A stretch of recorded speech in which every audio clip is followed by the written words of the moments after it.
jobs and fuel economic growth, despite the SNP's refusal to back it. I was similarly pleased that the SDR included hundreds of millions of pounds of investment into forces housing in both Wales and Scotland, and asked the Minister to update the House on the positive impact the review will have in Wales, as it will across the Union. Well, indeed, I absolutely warmly welcome the £100 million boost for military homes in Wales as part of a £7 billion spend tackling the state of the armed forces accommodation in this Parliament. This will support urgent repairs such as fixing boilers, roofs and tackling damp and mould, and facilitate the long-term renewal of military housing for hundreds of service families across Wales. This is following our action to bring 36,000 homes on the Defence estate back into public ownership, including over 700 in Wales. Thank you, Mr Speaker. The Strategic Defence Review will make Wales and the rest of the UK safer at home and stronger abroad, just as it will my constituency of Gillingham and Raynham. Does the Minister agree with me that the SDR is further proof that only Labour can be trusted to protect our union, while parties opposite wring their hands, wish they did more when they were in power, or look for ways to make apologies for foreign aggression? Well, indeed, Mr Speaker, I absolutely agree with my honourable friend. While the Conservatives failed to deliver a plan for our defence industry and left our homes for heroes in poor condition, Plaid Cymru plot to leave NATO and Reform cosy up to Putin, Labour invests in our military, our security and our veterans. Robertson. Thank you, Mr Speaker. The Minister sounds unexpectedly optimistic given so many question marks remain over promises and aspirations for defence spending. Can she confirm the impact of handing over the Chagos Islands and billions of pounds to Mauritius? Can she confirm the impact on Wales of that decision?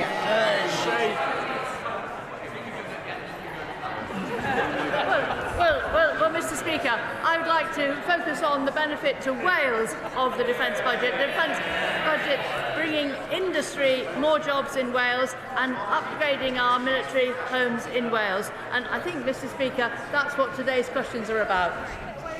Jim Shannon on Wales. Thank you.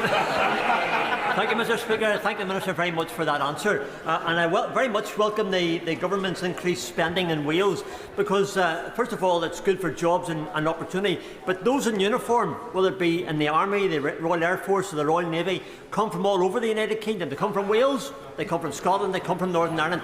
So does the Minister acknowledge that the percentage share of new spend in defence is done in proportion to those who serve in uniform, those who live in the country, or for the companies that are already involved in the defence sector? Thank you.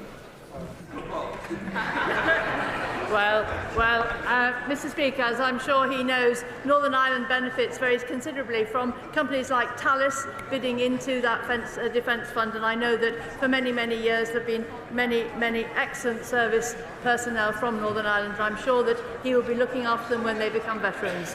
Secretary of State Minns Davies. Given the precarious global affairs, Conservatives believe that our defence and defence jobs should be a #1 priority for the Labour-controlled Wales office. Major defence companies such as General Dynamics in Merthyr and Caerphilly and Takeva in Ceredigion, among others, await answers. Mr Speaker, Plaid is a party that wants to break up the cherished union, withdraw Wales's full membership from NATO and surrender our nuclear defence system. Is this Minister seriously concerned by this? And if so, will she rule out her Labour Senedd colleagues ever doing a coalition with the Nationalists in an expanded Cardiff Bay? Well, I'm sure, Mr Speaker, that I don't need to remind the Honourable Lady that defence is a reserved matter. Decisions will be taken in this UK Parliament, and that it is up to the Welsh Senedd how they form a government following the elections next year. Sarah Butch. 4, please, Mr Speaker. Secretary of State. Thank you, Mr Speaker. We have transformed the relationship with Welsh Government, and our two Labour governments are delivering on the priorities of the people of Wales. Together, we've delivered a record-breaking budget settlement for the Welsh Government. NHS waiting lists have fallen 4 months in a row.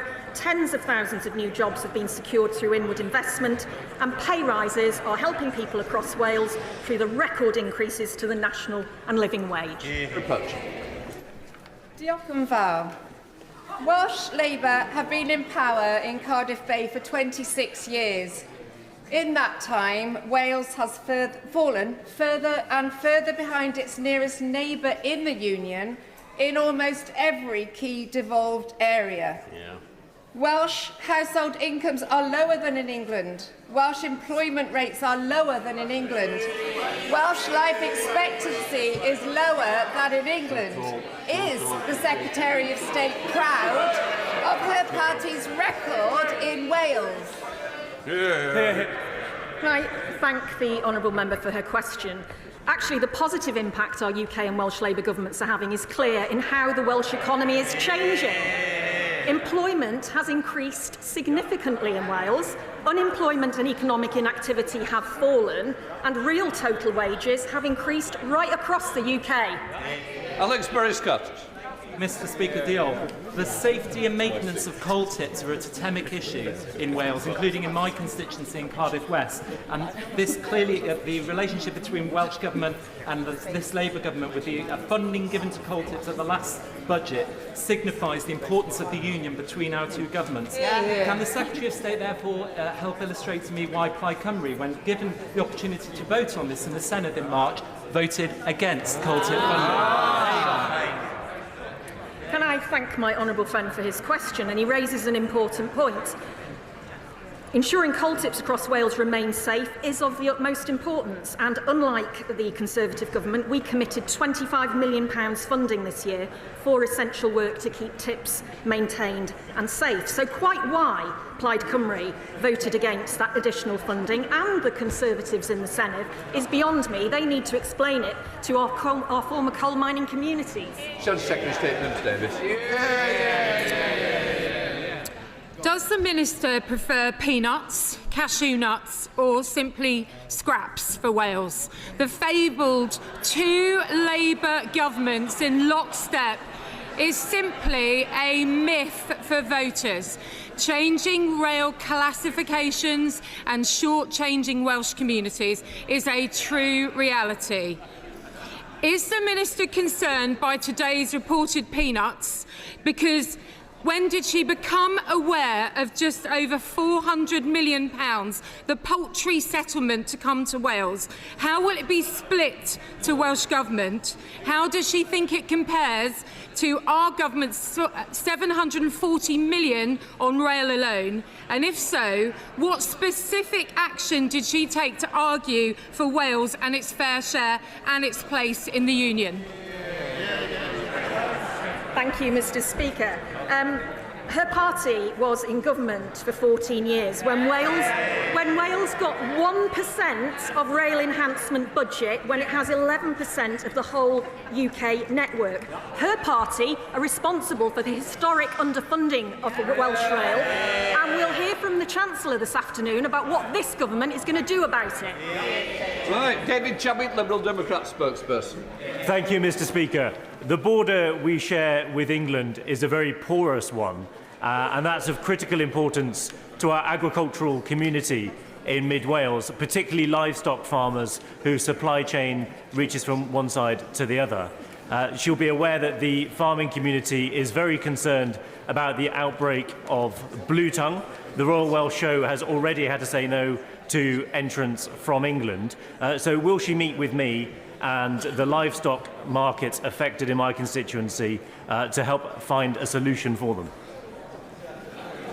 Can I thank the honourable member for his question? Obviously, the Royal Welsh Show is a landmark event in the calendar in Wales every year. I'd be very happy to offer him a meeting with the Minister at the Wales office responsible for farming. Ruth Jones, Chair of the Select Committee. Question number 5, please, Mr Speaker. Minister. With your permission, Mr Speaker, I will answer questions 5 and 13 together. The UK Labour Government is putting Wales at the forefront of its mission to make the UK a clean energy superpower, creating jobs, lowering energy bills and raising living standards for families across Wales. Only last month, my right honourable friend, the Secretary of State, announced a £12.5 million funding to support green advanced manufacturing and the National Net Zero Skills Centre of Excellence in Port Talbot. Jones. Thank you, Mr. Speaker. Wales has a phenomenal tidal range which promises green growth and industrial employment to Wales and beyond. The Severn Estuary Commission has completed its recommendations and tidal lagoons are ready to go. So what steps is the Secretary of State taking with other Cabinet colleagues to ensure tidal will play a prominent role in the transition to clean energy? Thank you very much, Mr. Speaker. The Government remains open to considering well-developed proposals for harnessing tidal range energy, and the National Energy System Operator, NESO, has launched a research innovation project to model the impacts and value of tidal range. And I'm very pleased to be able to tell my honourable friend that we're expecting the report from this work tomorrow, and we will be considering its findings. More broadly, Mr. Speaker, Wales has huge potential for green jobs, and in April the Prime Minister announced a £300 million boost for Great British Energy to invest in offshore wind supply, and Wales is very well placed to benefit from this. Matt Rodder. Question 13, Mr. Speaker. Wales has an enormous role to play in the rollout of green and clean energy, which will benefit all the residents of both Wales and the UK. Can the Minister explain the steps that she has taken to roll out this important work in Wales? Thank you. I thank my honourable friend for his question. Wales does have a huge role to play in our clean energy mission and has excellent resources and a skilled workforce.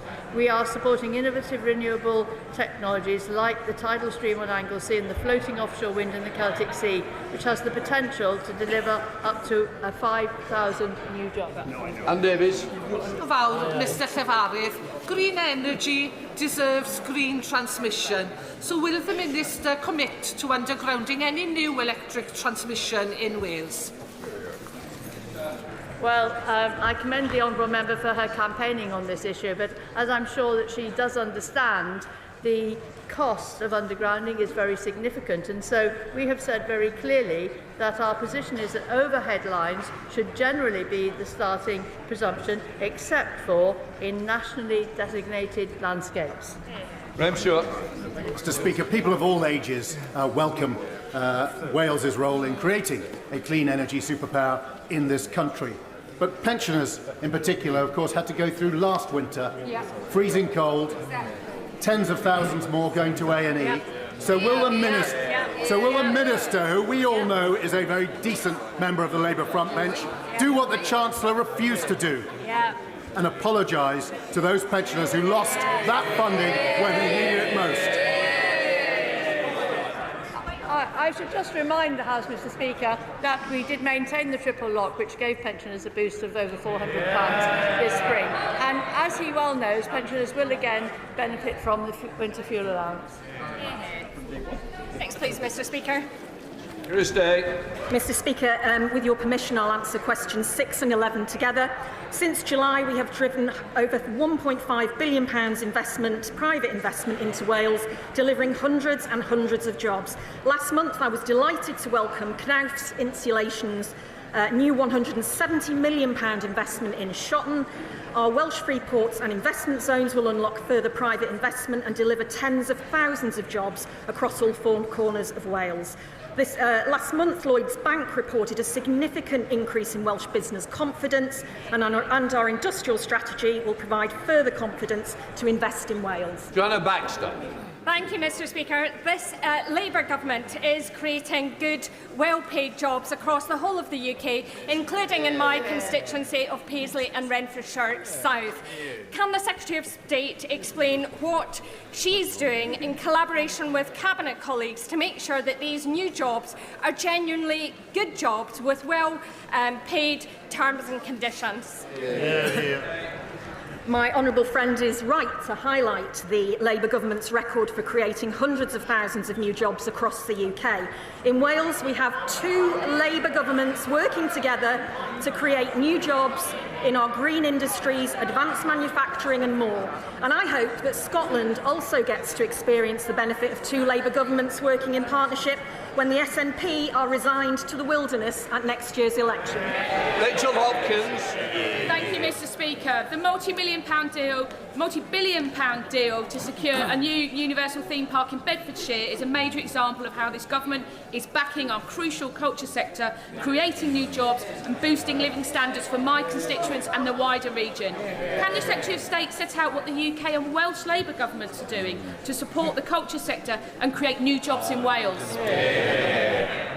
Well, I absolutely agree with my honourable friend. There will be many people in Wales looking forward to visiting the new Universal Studios in her constituency. And in Wales, we are supporting a thriving creative industries sector, which our industrial strategy has rightly identified as providing more potential for huge economic growth in the years ahead. We've confirmed £10 million to upgrade Venue Cymru in Conwy, the largest arts centre in Wales outside Cardiff, and £5 million to fund repair works to the Newport Transporter Bridge, both of which play a crucial role in the tourism economy. Welsh governments are also investing £12 million in the Elan Valley Lakes project through the Mid Wales Growth Deal. Thank you, Mr. Speaker, and can I thank the Minister for her answer. Job creation in Wales is vitally important. Therefore, what representation has she made on the part of businesses in Wales and indeed the rest of GB who are now being forced to no longer supply businesses in Northern Ireland because of the outrageous and unnecessary parcel border that exists in the Irish Sea? What is she doing to right the wrongs of the ongoing damage of the protocol and the Windsor framework to our union and our economy? She will know that this government's #1 mission is economic growth. We are creating jobs all around the country. We are building the economy. We have fixed the foundations, and we will hear more from the Chancellor this afternoon on what will happen in the years ahead. Secretary of State Nims Davis. Turbocharging the Welsh economy. Frankly, the economy at all is vital for social mobility and prosperity. We delivered 2 Welsh investment zones, 2 free ports and over £1 billion in extra funding, and helped over 2 million women into the job market across the UK. Yet the UK and Welsh Labour governments are undoing this work. Their job tax, their tourism tax, the 20-mile-per-hour default speed limit, acting as a hammer blow to business confidence, particularly in the hospitality sector. Mr. Speaker, now disgracefully, unemployment rate for young women in Wales up by 4.6%. Will the Minister join with me in calling for these damaging policies to be dropped so our young women can get into the workforce and progress? Mr. Speaker, I'll say again that the positive impact our UK and Welsh Labour governments are having is clear in how the Welsh economy is changing.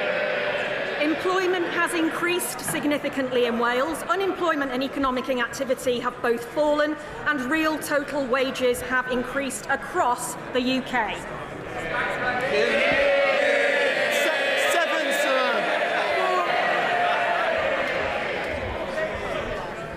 Number 7 from bench.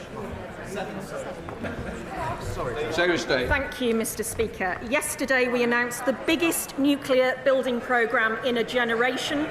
We are investing £14.2 billion to build Sizewell C, and we confirmed Rolls-Royce SMR as the preferred bidder to build the country's first small modular reactors. I met with the chair of Great British Nuclear last week to discuss how we maximise the opportunities for Wales from new nuclear projects, and I'll continue to work with the Energy Secretary and Welsh Government to ensure that Wales's supply chain and workforce benefit from this investment. Jack Rankin. Thank you, Mr. Speaker. Wales has incredible potential for next generation of nuclear, but Labour's announcement yesterday is a fraction of what is needed. Green baseload power, which stabilises our grid, enhances power generation as it has done before in Anglesey. Will the Minister give a clearer answer today to confirm that Wales will be a key part of new nuclear, building on Conservative work supporting Welsh nuclear, or will this be another failure to deliver for these communities under Labour? Almost all of the UK's nuclear power stations are currently due to come offline in the 2030s. It's this government that's changing that, setting out our plan to end the years of Tory failure on nuclear, failure to invest, failure to deliver. We will deliver the biggest nuclear building programme in a generation. Thank you, Mr. Speaker. In 14 years, the party opposite delivered no new nuclear anywhere in the country, including in Wales. So would the Secretary of State agree with me that this Labour government is committed to delivering energy security, good jobs and lower bills for families across Wales? Can I thank my honourable friend for her question? She will know that the Sizewell C Consortium, for example, a group of over 200 nuclear supply chain companies, has a memorandum of understanding with the Welsh Government which will result in an investment of up to £900 million in the Welsh nuclear supply chain. Great British Energy Nuclear acquired the Wilver site last year. Wilver previously hosted a nuclear power plant and is the best potential site in the UK for new nuclear deployment. Before we come to Prime Minister's questions, can I welcome in the gallery the President and the delegation of the French National Assembly, and also the knighthood to Sir Billy Boston. Anne Davies, Prime Minister's questions. Question 1, please. Mr. Speaker, can I first wish you a happy birthday for yesterday and say that we're all delighted that Sir Billy Boston, a great British sporting icon, has received his richly deserved knighthood. Long overdue, if I may say, for him, but also for rugby league.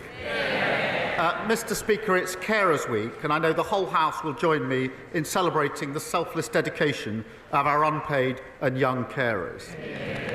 This weekend also marks the 8th anniversary of the Grenfell Tower fire. We will honour the 72 men, women and children who lost their lives by delivering meaningful and lasting change, a country with safe and secure homes for everyone, and where justice is done for the Grenfell community. Mr. Speaker, acting alongside our allies, we've sanctioned individuals responsible for inciting appalling settler violence and expansion. We've done that to uphold human rights and defend the prospect of a two-state solution. We will continue to support all efforts to secure a ceasefire, the release of all hostages despicably held by Hamas, and the humanitarian aid that needs to surge in. Mr. Speaker, this morning I had meetings with ministerial colleagues and others. In addition to my duties in this House, I shall have further such meetings later today. Davies. Diolch, Mr Llefarydd. My constituent, Mr Michael O'Leary, was brutally murdered 5 years ago and his body was desecrated. Working alongside the honourable members for York Outer and Montgomeryshire and Glyndŵr, I've made a number of requests to discuss his and other victims' cases with ministers and to explore introducing legislation making the desecration of a body a criminal offence. Would the Prime Minister meet with Mr O'Leary's family, along with other victims' families, including April Jones of Machynlleth and Sarah Everett and Helen McCourt, to hear why they are calling for a new criminal offence of desecrating a body to be introduced?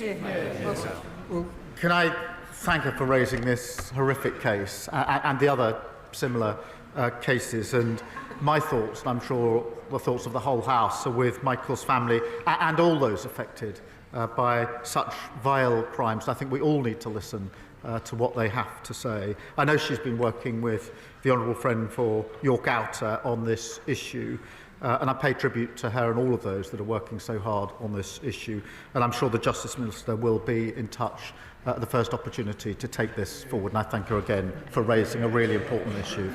Simon Offer.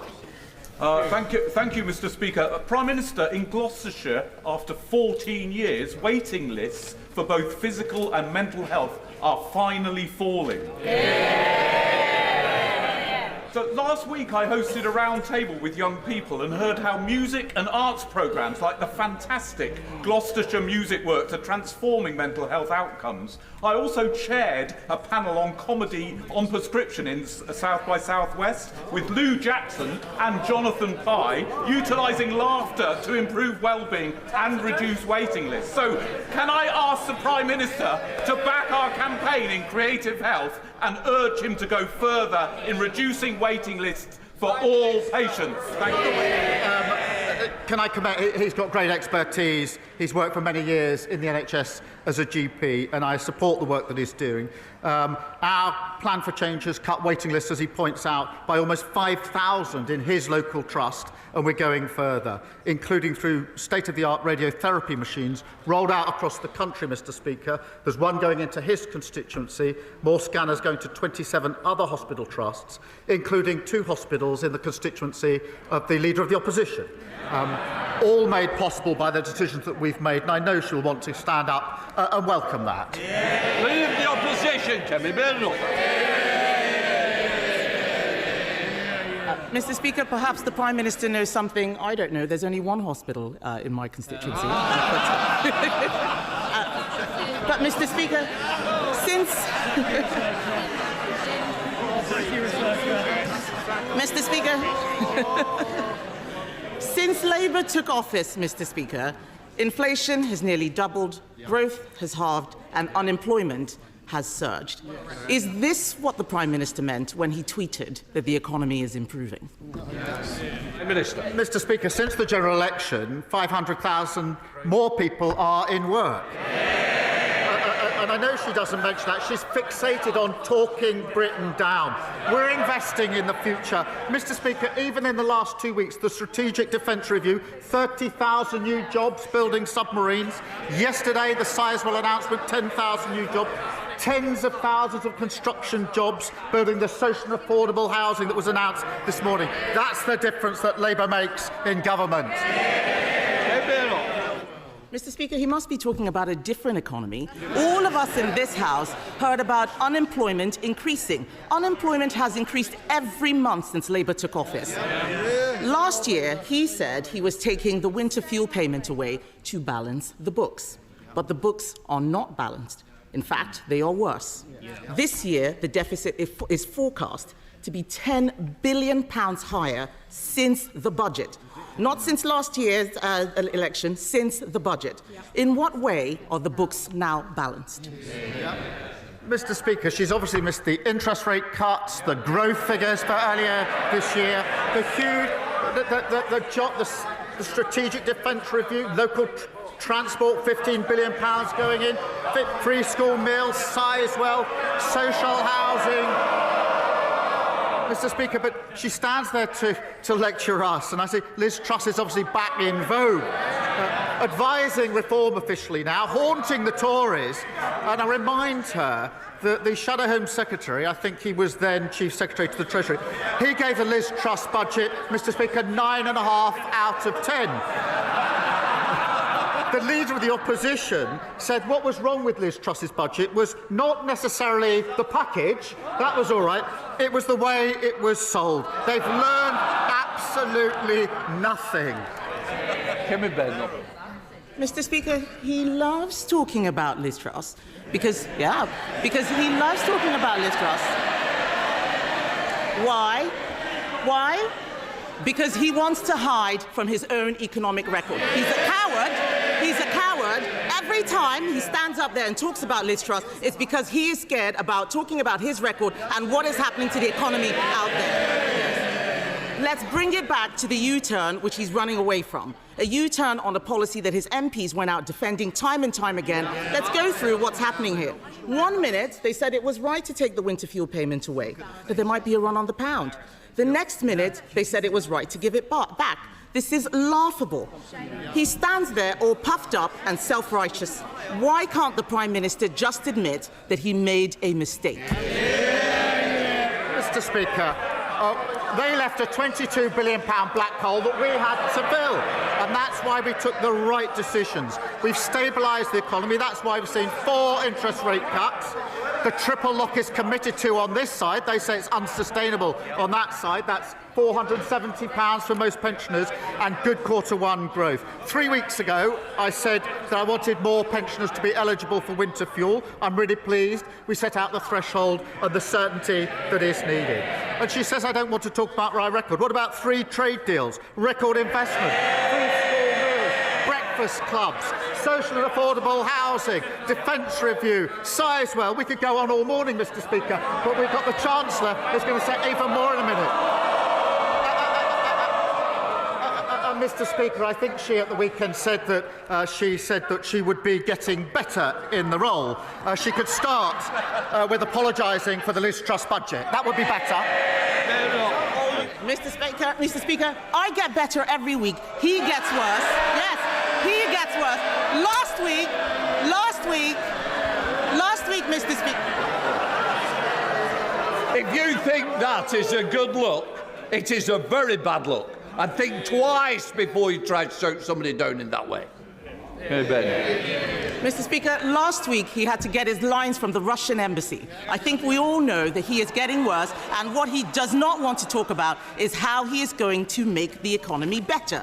That is what the people out there want to hear, and he's got no answers. His trade deals have unravelled. The Strategic Defence Review, everyone out there is asking where's the money coming from, and the fact is he doesn't know how to balance the books. The Chancellor says the winter fuel payment U-turn won't be funded through higher borrowing.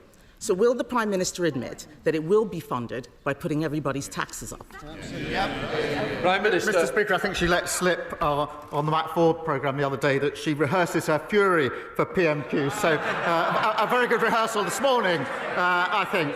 Mr. Speaker, she asked what we're doing. At the budget, we put record investment in our NHS and our public service. Record investment.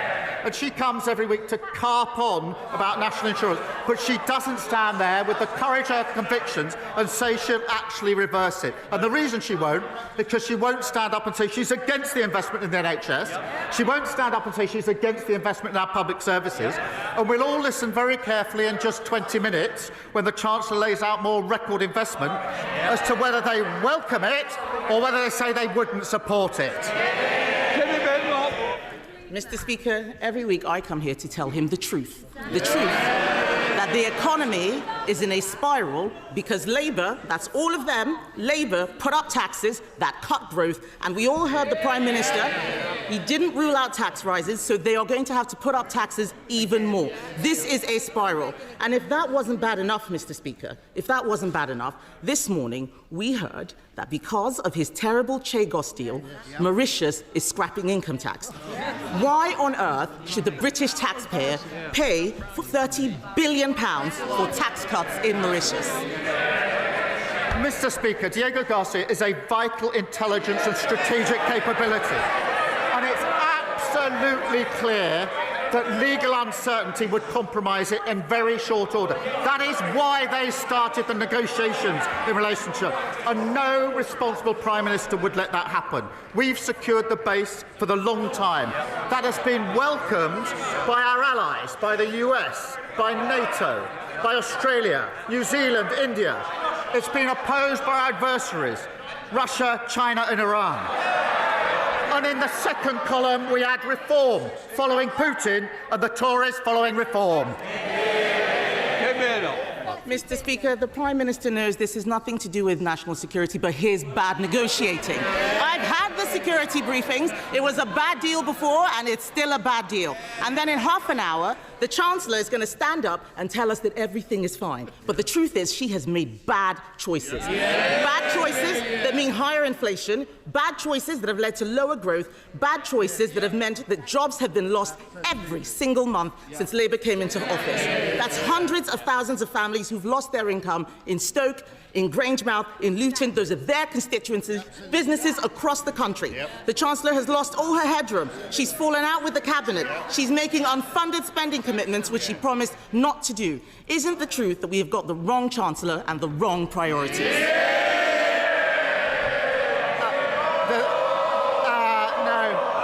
The wrong choice they made was making her Leader of the Opposition. Richard Bergen.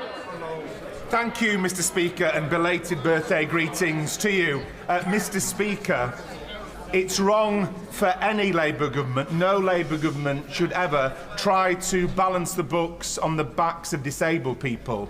Yet in just a few weeks' time, that is what the Prime Minister will ask this House to do. Many of us will not be able to go along with that, because it will mean that people who need assistance to cut up their food, to wash themselves, to dress themselves and to go to the toilet will lose the PIP they currently get. That's vital support. This week, the Prime Minister changed direction on winter fuel payments. Will he do the same in relation to this and now drop these disability benefit cuts? Mr. Speaker, it's very important we make the changes to our welfare system. It's not working. It needs reform. I think everybody agrees with that. It doesn't work for anyone. We will do so on a principled basis that those who can work should work. Those that want to work should be supported to do so, and that we must protect those with the most severe disabilities who will never be able to work. And we're doing that by ending reassessments and paying a new premium. The Liberal Democrats, Sir Ed Davey. Thank you, Mr. Speaker. Can I join others in wishing you belated happy returns for yesterday? And can I welcome the government sanctions of ministers in the Netanyahu government, Ben-Gvir and Smotrich?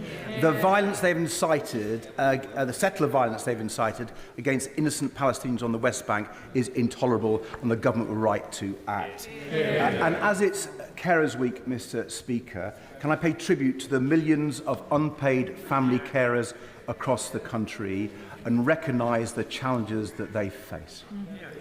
Mr. Speaker, the last Conservative government left our health service on its knees. We've heard reports that the NHS will get extra funding in the spending review. If it does, we will support that. But does the Prime Minister agree that no amount of money for the NHS will solve its crisis unless we also invest to fix care? So without preempting the Chancellor's statement, will the Prime Minister reassure me that both social care and family carers will get the priority they deserve in the spending review? Can I agree with him that the health crisis created by the previous government cannot be solved? They groan. That is exactly how the country feels about the last 14 years and the mess they made of everything. Yes, we do need to fix social care alongside the money that we're putting into the NHS. We're putting record amounts into the NHS. That's the right thing to do, and we're seeing the results. We promised 2 million extra appointments in the first year, of a Labour government. We've delivered 3 million, so there will be that extra funding. I would gently say to him, whilst he welcomes all the extra funding, he can't also at the same time simply say he's against any way of raising the money for the funding. There's an incompatibility there. Sir Ed Davey. Mr. Speaker, the Prime Minister knows you've got a fairer and better way of funding NHS investment, and I regret the fact that he didn't answer my question on care. But, Mr. Speaker, moving on, the Prime Minister is right to increase defence spending, and later we'll hear the difficult choices the Chancellor has had to make, partly to fund that defence expenditure. But there are £25 billion of frozen Russian assets in the UK right now. Billions that could be used to stop Putin's war machine and to boost Britain's defence industry even faster. So at the G7 this weekend, will the Prime Minister try to seek an agreement to seize those frozen Russian state assets and use them to support Ukraine? As he knows, that is an issue that's being considered, but it is complicated, and there are a lot of countervailing factors that need to be carefully balanced in a decision that can be made. We are talking to allies about it, but I don't want to pretend to the House that there's an easy answer on this, because there isn't. Thank you, Mr. Speaker.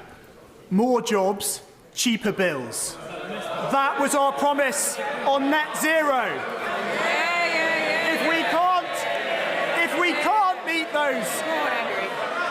If we can't meet those goals, then we must consider our approach. In Pembrokeshire, we have a proud industrial history rooted in oil and gas, and an incredibly exciting opportunity in floating offshore wind in the Celtic Sea. So can the Prime Minister assure me that he is committed to a just transition that protects and creates jobs? I thank him for raising this. I believe this government must seize the opportunities of net zero for working people, creating good skilled jobs, taking off the roller coaster of volatile fossil fuel markets. Under past governments, Mr Speaker, hard-working communities had their pride and their jobs ripped away, and we will never do that in relation to a transition. We've already seen £40 billion of investment in energy and renewables, and the CBI shows that 38,000 jobs in Wales are linked to clean energy. I want to see more of that. Both of them are against it. Saoirse Eastwood. Thank you, Mr Speaker. Mr Speaker, with your indulgence, I just want to pay tribute to the Police Service of Northern Ireland briefly for tackling public order in Northern Ireland over the last 2 nights with over 30 police officers injured. I'm sure the whole House would want to join with me in that and also condemning the racist violence. Mr Speaker, whether it's the cardiac scandal at the RVH in Belfast, the cervical smear scandal in the Southern Trust, the COVID-bereaved families, or the crash of Chinook Zulu Delta 576, all of which has impacted my constituents in Lagan Valley. The common thread here is that families simply wanted the truth, but they were let down by institutions at every cut and turn. Will this government urgently introduce a duty of candour bill and ensure that it reflects what the Hillsborough Law Now campaigners and families have fought so very hard for? Can I start with the important point she makes about Ballymena? And I utterly condemn the violence that we've seen overnight in Ballymena and in other parts of Northern Ireland, including against PSNI officers. It is absolutely vital that the PSNI are given the time they need to investigate the incidents concerned, rather than face mindless attacks as they seek to bring peace and order to keep people safe. And the Northern Ireland Secretary is in touch with the PSNI and the Executive, and I'm being kept updated in relation to that.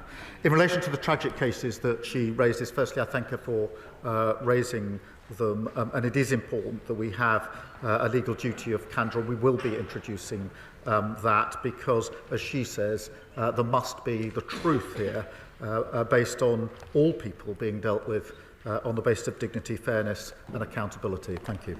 Yasmin Qureshi. Thank you, Mr Speaker.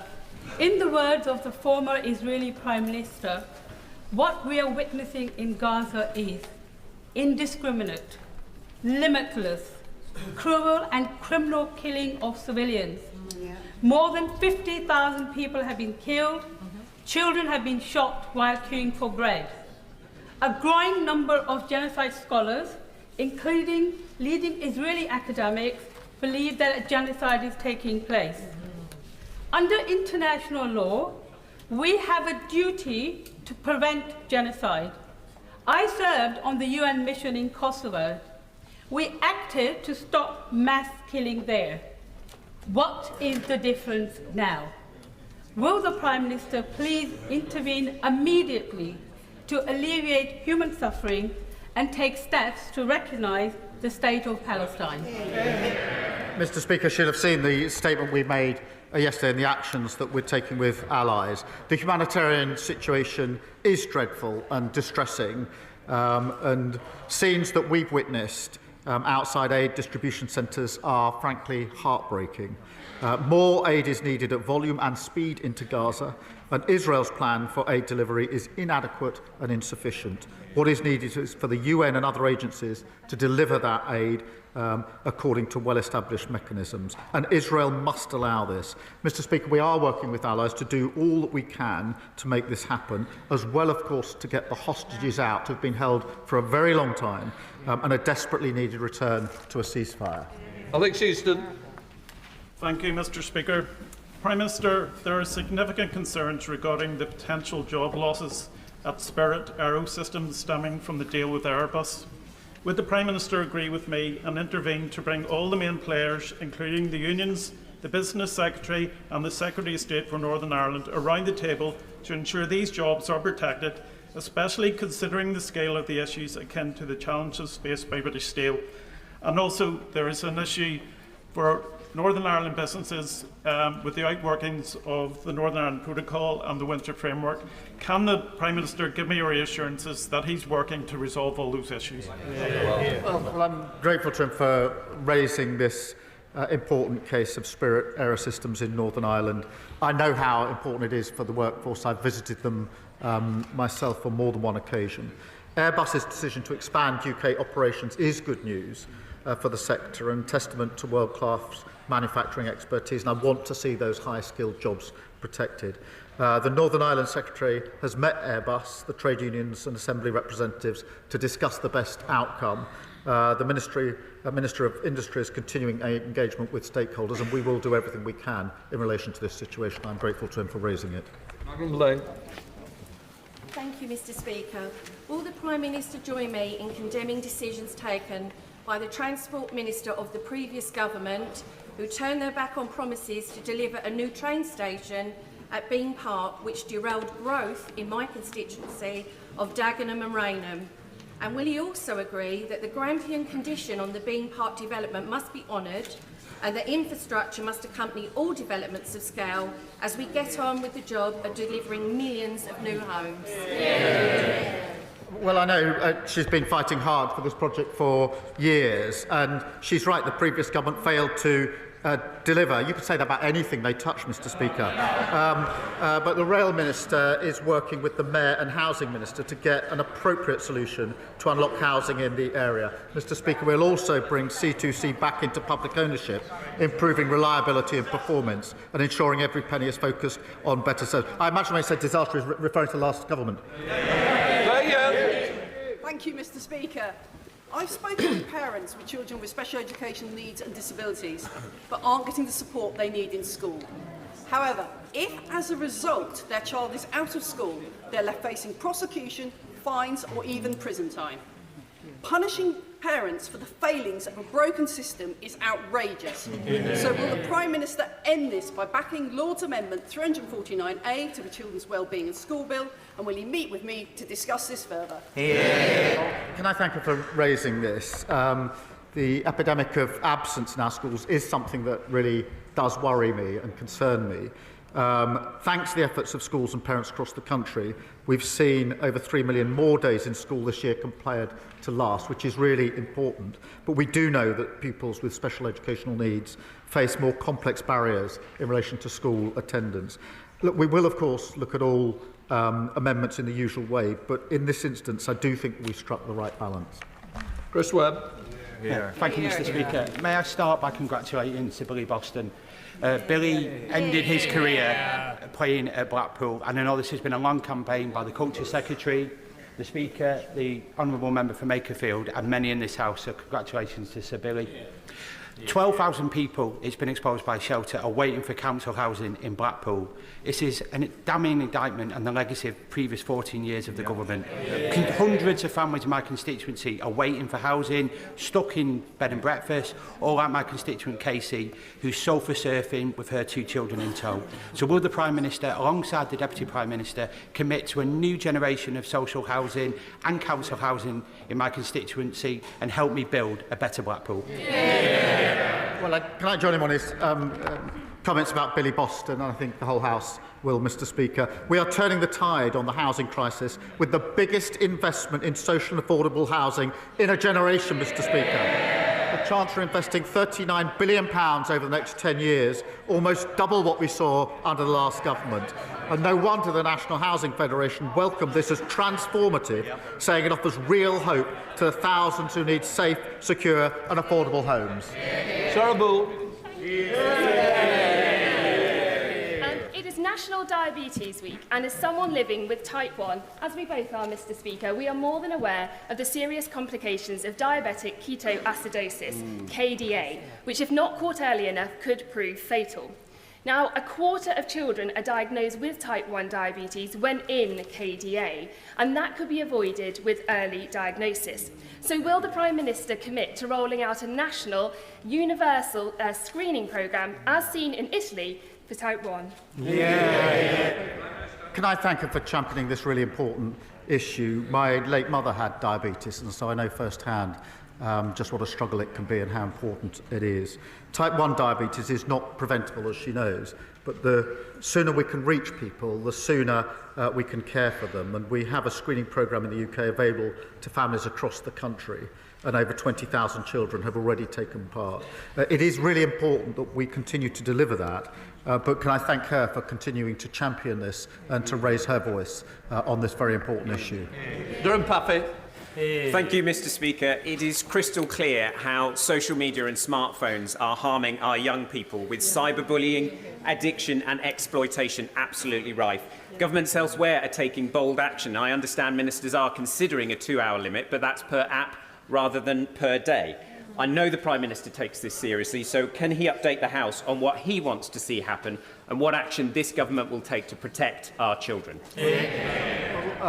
It is important that we take action to protect our children, and from July, Mr. Speaker, tough new rules will mean platforms must protect children in the UK from seeing harmful and violent content.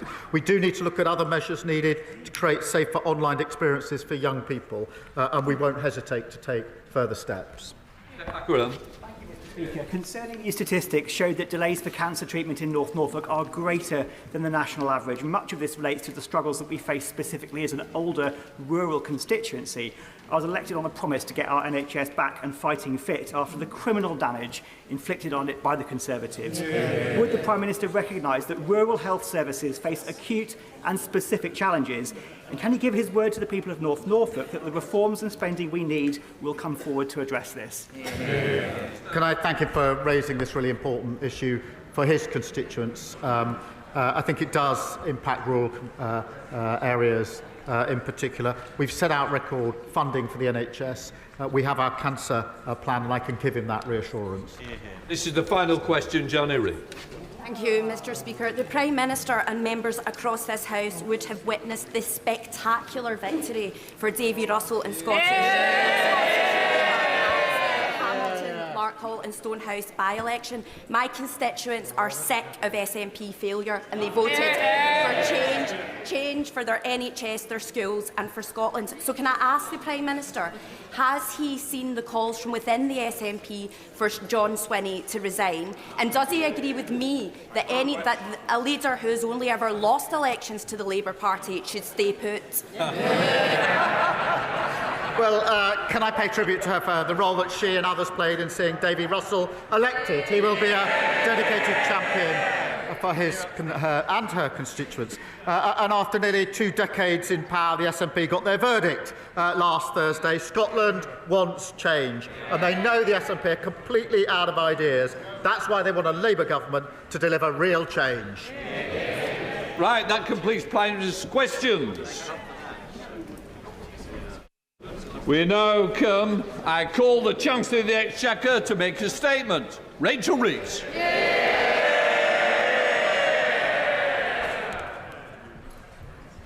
Thank you, Mr. Speaker.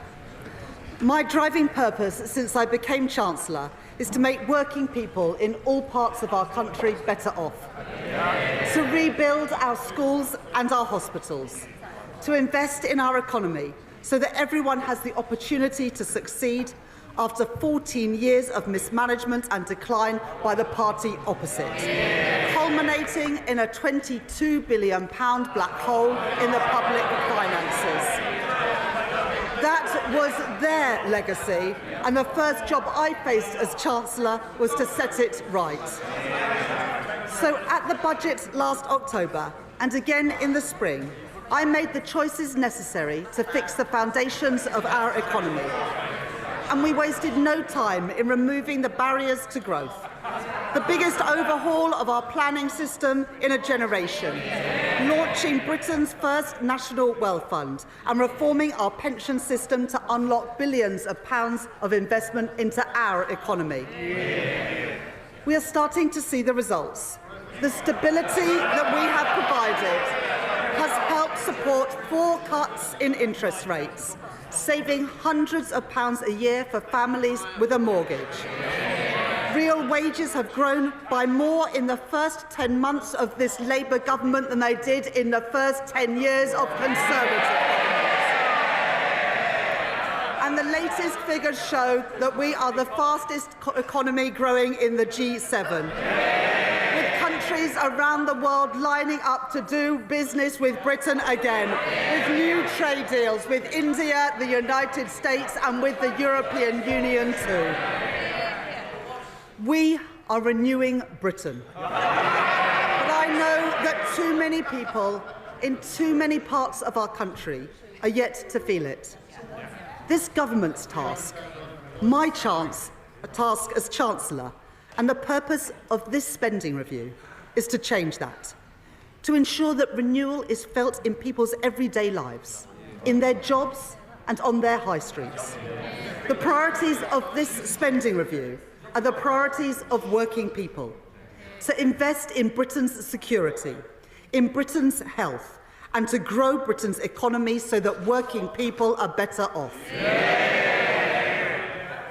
Mr. Speaker, today I am allocating the envelope I set out in the spring. I am enormously grateful to my excellent team of officials at the Treasury and to my right honourable friend, the Chief Secretary to the Treasury, for his tireless work throughout this process. Crunching the numbers, looking at the assets and the liabilities. And on that note, can I thank all my Cabinet colleagues for their contribution to this process. They are all assets to this Labour government.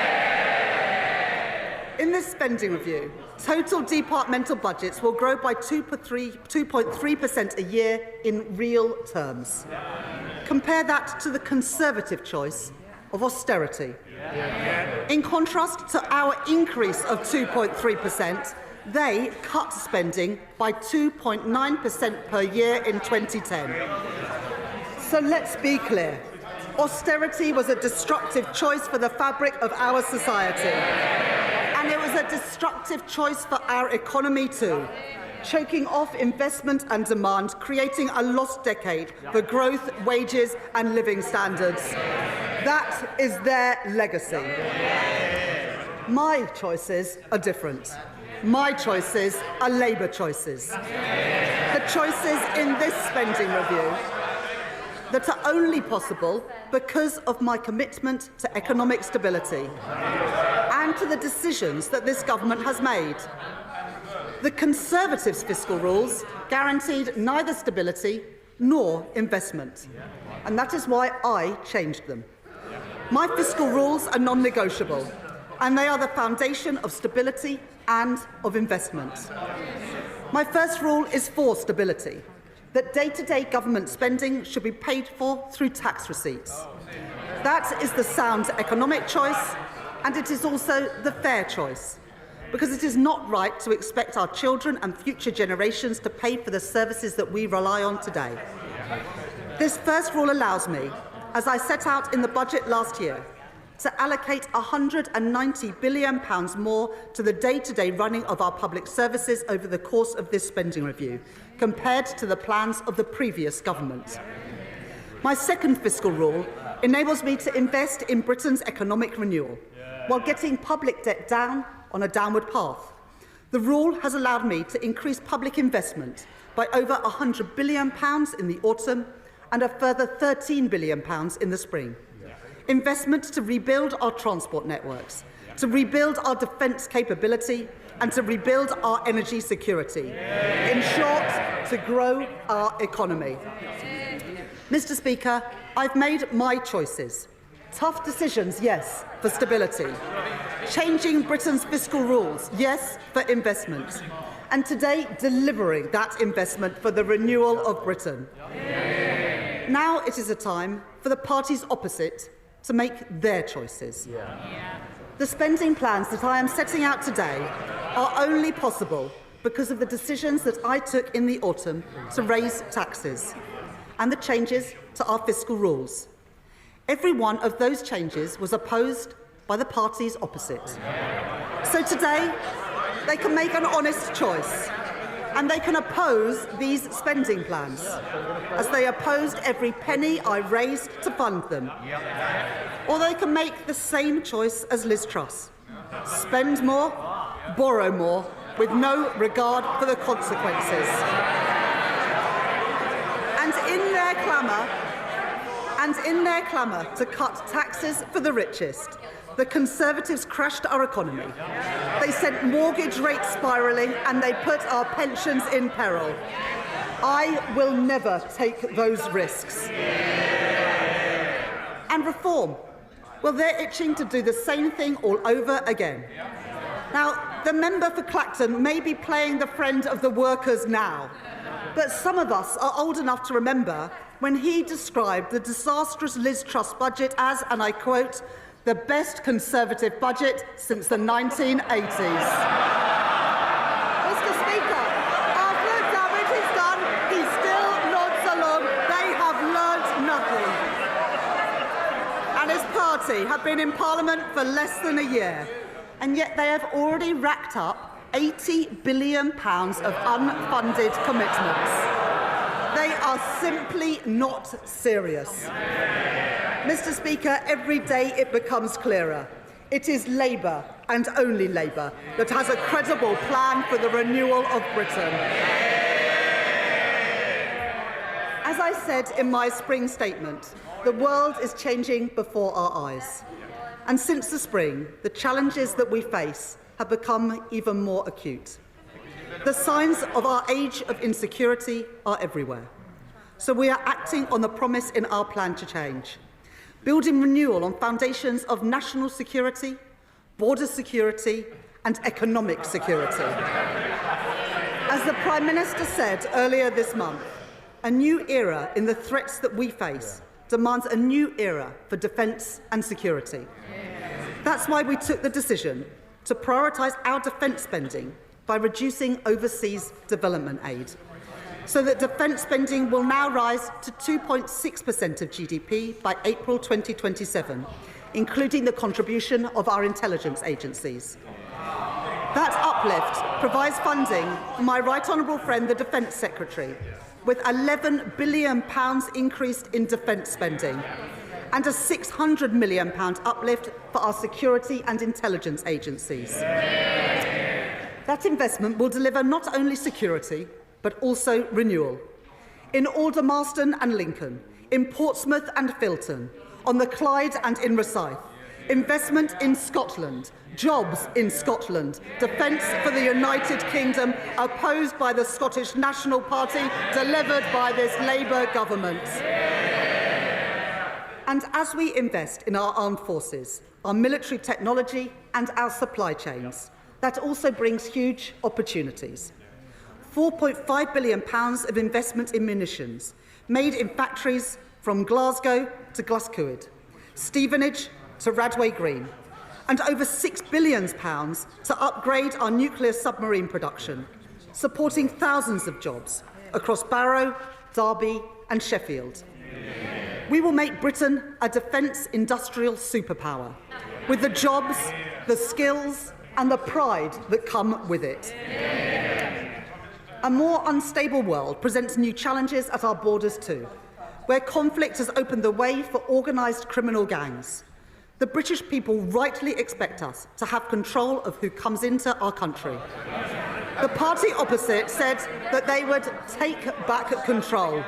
Well, Mr. Speaker, they lost control.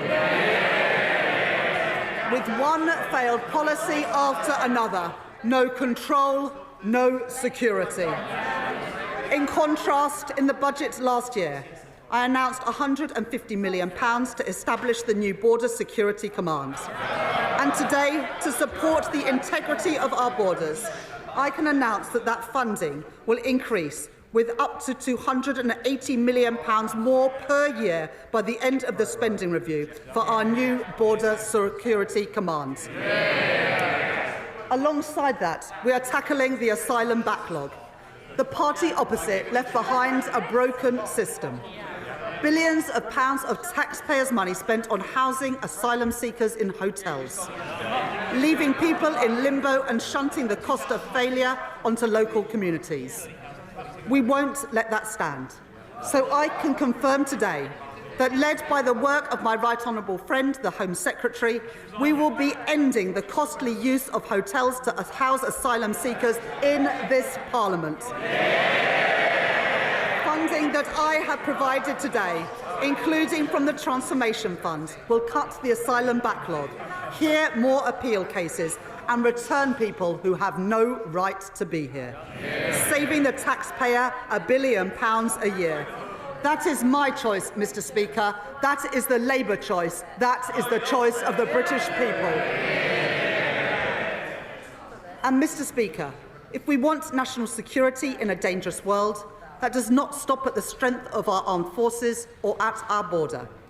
I have long spoken about what I call securonomics, the basic insight that in an age of insecurity, government must step up to provide security for working people and resilience for our national economy.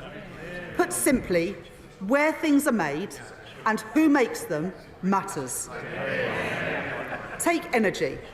The Tories neglected our nuclear and renewable sectors and closed our gas storage facilities, leaving us exposed to hikes in energy prices when Russia invaded Ukraine. And it was working people who paid the price for their mistakes. On this side of the House, we understand that energy security is national security. And so because it is the right choice for bills, the right choice for jobs and the right choice for growth, this government is investing in the biggest rollout of nuclear power for half a century. A £30 billion commitment to our nuclear-powered future.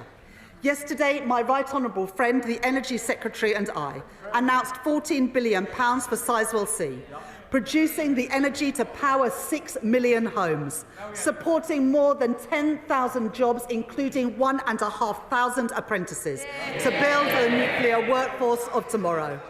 And, Mr. Speaker, that's not all. We are investing over £2.5 billion in a new small modular reactor programme. Our preferred partner is Rolls-Royce, a great British company based in Derby. This investment is just one step towards our ambition for a full fleet of small modular reactors, as well as providing a route for private sector-led advanced modular reactor projects to be deployed across the UK.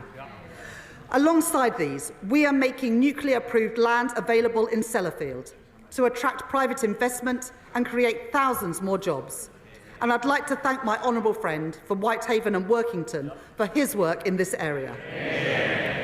And to strengthen Britain's position at the forefront of a global race for new nuclear technologies, a cause championed by the Mayor of the East Midlands, Claire Ward, and my honourable friend, the member for Bassett Law, and to support pioneering work taking place in West Burton in Nottinghamshire, we are investing £2.5 billion in nuclear fusion. And to back British industries, pioneering work in carbon capture and storage will take place. Last year, we announced funding for 2 sites, on Merseyside and in Teesside, where we are building the world's first commercial-scale CCUS plant. Today, I can announce support for the Acorn project in Aberdeenshire, supporting Scotland's transition from oil and gas to low-carbon technology, a challenge and an opportunity well understood by the leader of Scottish Labour, Anas Sarwar, and by my right honourable friend, the Scottish Secretary. And we are also backing the Viking project in Humberside, a cause long supported by my honourable friend, the member for Great Grimsby and Cleethorpes. And because I am determined to make sure that the energy technologies of the future are built here and owned here, and that those jobs come to Britain, with spending review decisions means that we can invest in the wholly publicly owned Great British Energy. Great British Energy, headquartered in Scotland.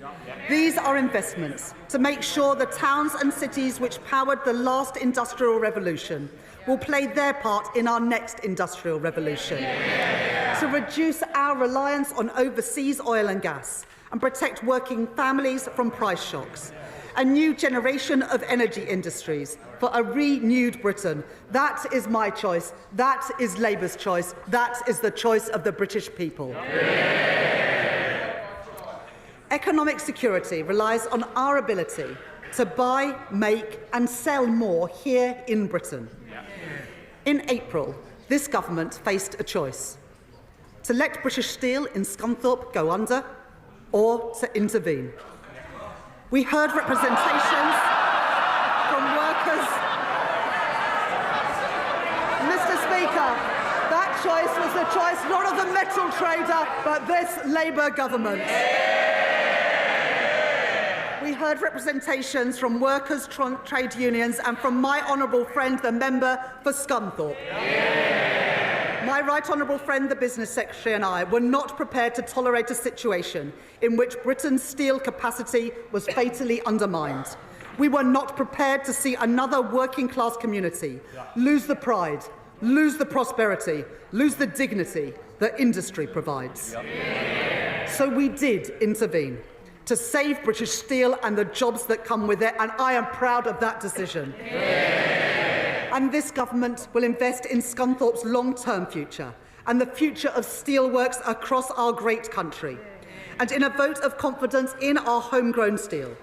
Heathrow Airport, where we are backing London by backing a third runway, has signed the UK Steel Charter, a multi-billion-pound airport expansion backed by Labour, built with British steel. And as we build our train and tram lines, our military hardware and our new power stations, that will mean orders for steel made in Britain. In Sheffield Forgemasters, where we are investing in nuclear-grade steel, and in Port Talbot, where this spending review confirms the £500 million grant to Tata Steel. A future for British-made steel, and a proud future for Britain's steel communities. Things built to last, built here in Britain. That is my choice. That is Labour's choice. That is the choice of the British people. This Labour government is backing British business. There will be more to come in the weeks ahead with our 10-year infrastructure strategy and our modern industrial strategy too. A plan drawn up in partnership with businesses and trade unions. And when I speak to business people and entrepreneurs about what they need to succeed, they say they need the chance to innovate. They need access to finance. They need a deep pool of talent. We have heard that message, and so today we are taking action.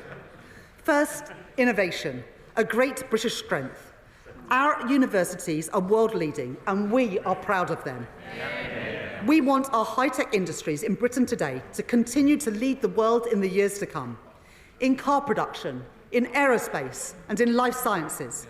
So we are backing our innovators, backing our researchers, and backing our entrepreneurs, with R&D funding rising to a record high of £22 billion per year by the end of the spending review. And because homegrown AI has the potential to solve diverse and daunting challenges, as well as the opportunity for good jobs and investment here in Britain, I am announcing £2 billion to back this government's AI action plan, overseen by my right honourable friend, the Secretary of State for Science and Technology. And second, to champion those small businesses seeking access to finance as they look to grow, I am increasing the financial firepower of the British Business Bank. A two-thirds increase in its investments, increasing its overall financial capacity to £25.6 billion, to help pioneering businesses start up and to scale up, backing Britain's entrepreneurs, backing Britain's wealth creators. And third, as we invest, if we are to thrive in the industries of the future, we must give our young people the skills that they need to contribute to our national success. As scientists, engineers and designers, as builders, welders and electricians. I know the ambition, the drive and the potential of our young people, and it cannot be right that too often those ambitions and that potential are stifled. When young people who want training find courses are oversubscribed and are turned away at the door, forcing growing businesses eager to recruit to look elsewhere. Potential wasted and enterprise frustrated. So today I am providing record investment for training and upskilling. £1.2 billion a year by the end of the spending review to support over 1 million young people into training and apprenticeships so that their potential, their drive and their ambition is frustrated no longer. And on the subject of skills, Mr. Speaker, we should all recognise the Leader of the Opposition's own commitment to lifelong learning. At the weekend, she promised to learn and to get better on the job. Well, I am sure that members on the benches opposite will be supporting her in that endeavour. Good luck with that. As we build a strong and secure and resilient economy, working people must feel the benefits. That starts with the security of a proper home. Our planning reforms have opened up the opportunity to build. Now we must act to make the most of those opportunities. And a plan to match the scale of the housing crisis must include social housing. Neglected for too many decades, but not by this Labour government. And so, led by my right honourable friend, the Deputy Prime Minister, we are taking action. I am proud to announce the biggest cash injection into social and affordable housing in 50 years. A new affordable homes programme in which I am investing £39 billion over the next decade. Direct government funding to support house building, especially for social rent. And I am pleased to report that towns and cities, including Blackpool, Preston, Sheffield and Swindon, have already had plans to bring forward bids to build those homes in their communities. And I have gone further. Mr. Speaker, last autumn, I enabled greater use of financial transactions to support investment in our infrastructure, alongside strict guardrails that ensure that money is spent wisely through our public financial institutions. And so, in line with that commitment, I am providing an additional £10 billion for financial investments, including to be delivered through Homes England, to crowd in private investment and unlock hundreds of thousands more homes. Homes built by a Labour government, homes built for working people. But, Mr. Speaker, it is no good investing in new skills, new jobs and new homes if they are not properly connected. That is why last week, with the support of my right honourable friend, the Transport Secretary, I announced £15 billion of investment to connect our cities and our towns, the biggest ever investment of its kind. Investments in buses in Rochdale, train stations in Merseyside and Middlesbrough, mass transit in West Yorkshire, and metro extensions in Birmingham, in Tyne and Wear, and in Stockport. And alongside that, we are backing Doncaster Airport. Today, I am announcing a 4-year settlement for Transport for London to provide certainty and stability for our largest local transport network to plan for the future. And for other regions in the UK, I am today providing for a fourfold increase in local transport grants by the end of this Parliament to make the improvements put off for far too long to improve the journeys that people make every day. And to unlock the potential of all parts of Britain, we are going further, investing in major rail projects to connect our towns and cities. In October, I announced funding for the Transpennine route upgrade, the backbone of rail travel in the north, linking York and Leeds and Manchester, with a quarter of that route expected to be electrified by this summer. I know the commitment of my honourable friends, the members for Huddersfield, York Outer and Colne Valley to this issue. And today I can announce a further £3.5 billion of investment for that route. But my ambition, and the ambition of people across the north, is greater still. And so, in the coming weeks, I will set out this government's plan to take forward our ambitions for Northern Powerhouse Rail.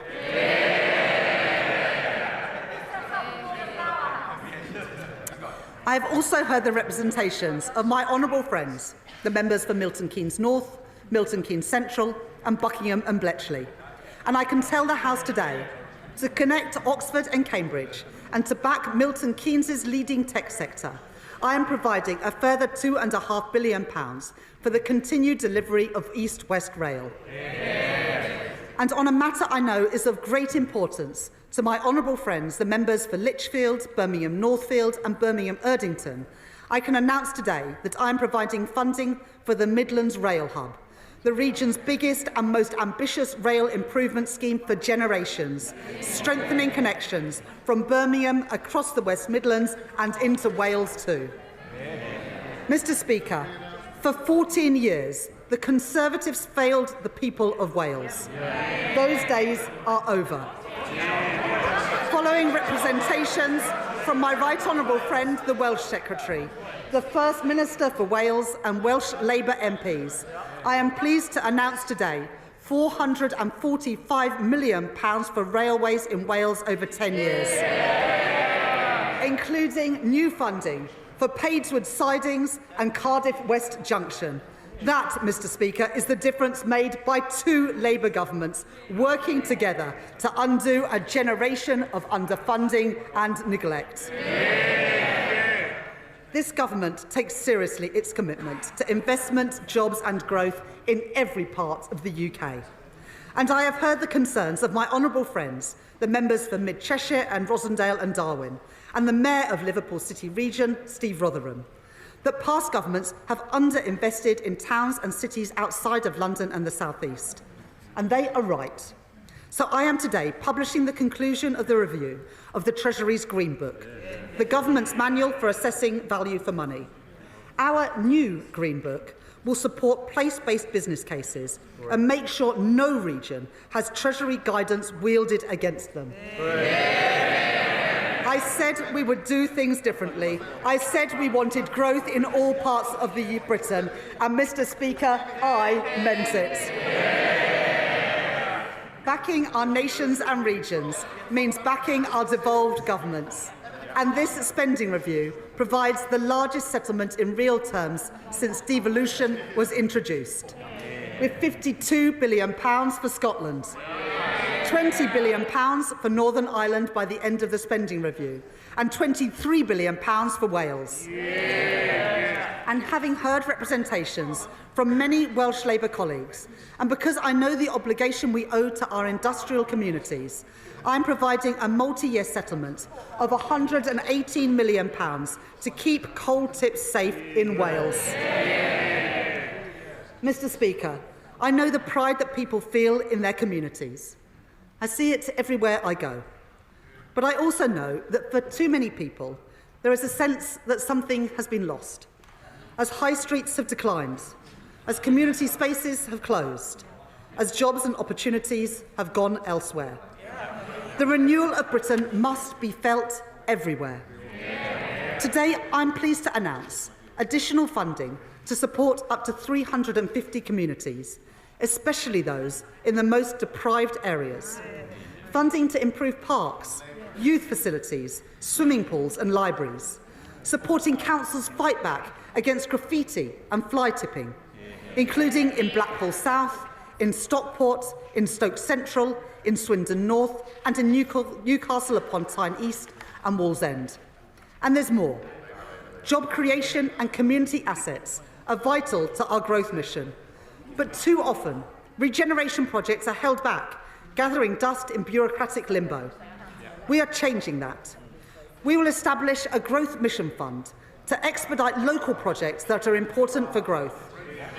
Projects like Southport Pier, an iconic symbol of coastal heritage which has stood empty since 2022. Kilcody's seafront and High Street, where investment would create jobs and new business opportunities. And plans for Peterborough's new sports quarter to drive activity and community cohesion. Because people deserve a government which shares their ambition for their communities. To deliver renewal, to deliver growth, to deliver opportunity. And that is what you get with a Labour government. If people are to feel pride in their community, enjoyed their public spaces and spend time on their high streets, they must feel safe when they do so. Safe in the knowledge that when people break the law, they feel the full force of the law.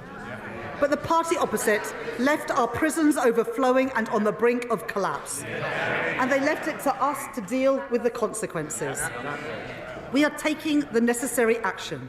So with my right honourable friend, the Justice Secretary, we have announced that we are investing £7 billion to fund 14,000 new prison places and putting up to £700 million per year into reform of the probation system too. Today, I will do more. I am increasing police spending power by an average 2.3% per year in real terms over the spending review period. To protect our people, our homes and our streets. That is more than £2 billion, supporting us to meet our plan for change commitment of putting 13,000 additional police officers, PCSOs and special constables into neighbour policing roles across England and Wales.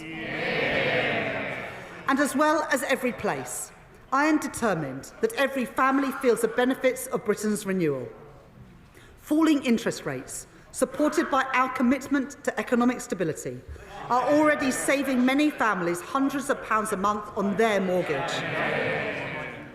I have accepted pay review body recommendations for pay in our armed forces, for our nurses, our teachers and our prison officers, giving public sector workers the fair pay rises that they deserve.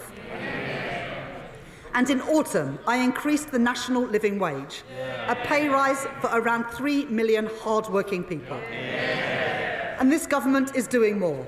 We're banning exploitative zero-hour contracts. We're strengthening statutory sick pay and ending the injustice of unscrupulous fire and rehire practices. Those are my choices. Those are Labour choices. Mr. Speaker, I know that for many people, the cost of living remains a constant challenge, which is why we are capping the cost of school uniforms. And I can tell the House today that I am extending the £3 bus fare cap until at least March 2027. Earlier this week, we announced that over 3/4 of pensioners will receive the winter fuel payment this year. And there is more. To get bills down, not just this winter, but in winters to come, we have expanded the Warm Homes Plan to support thousands more of the UK's poorest households, including providing £7 million to homes in Bradford, £11 million to homes in Rugby, and £30 million to homes in Blackpool.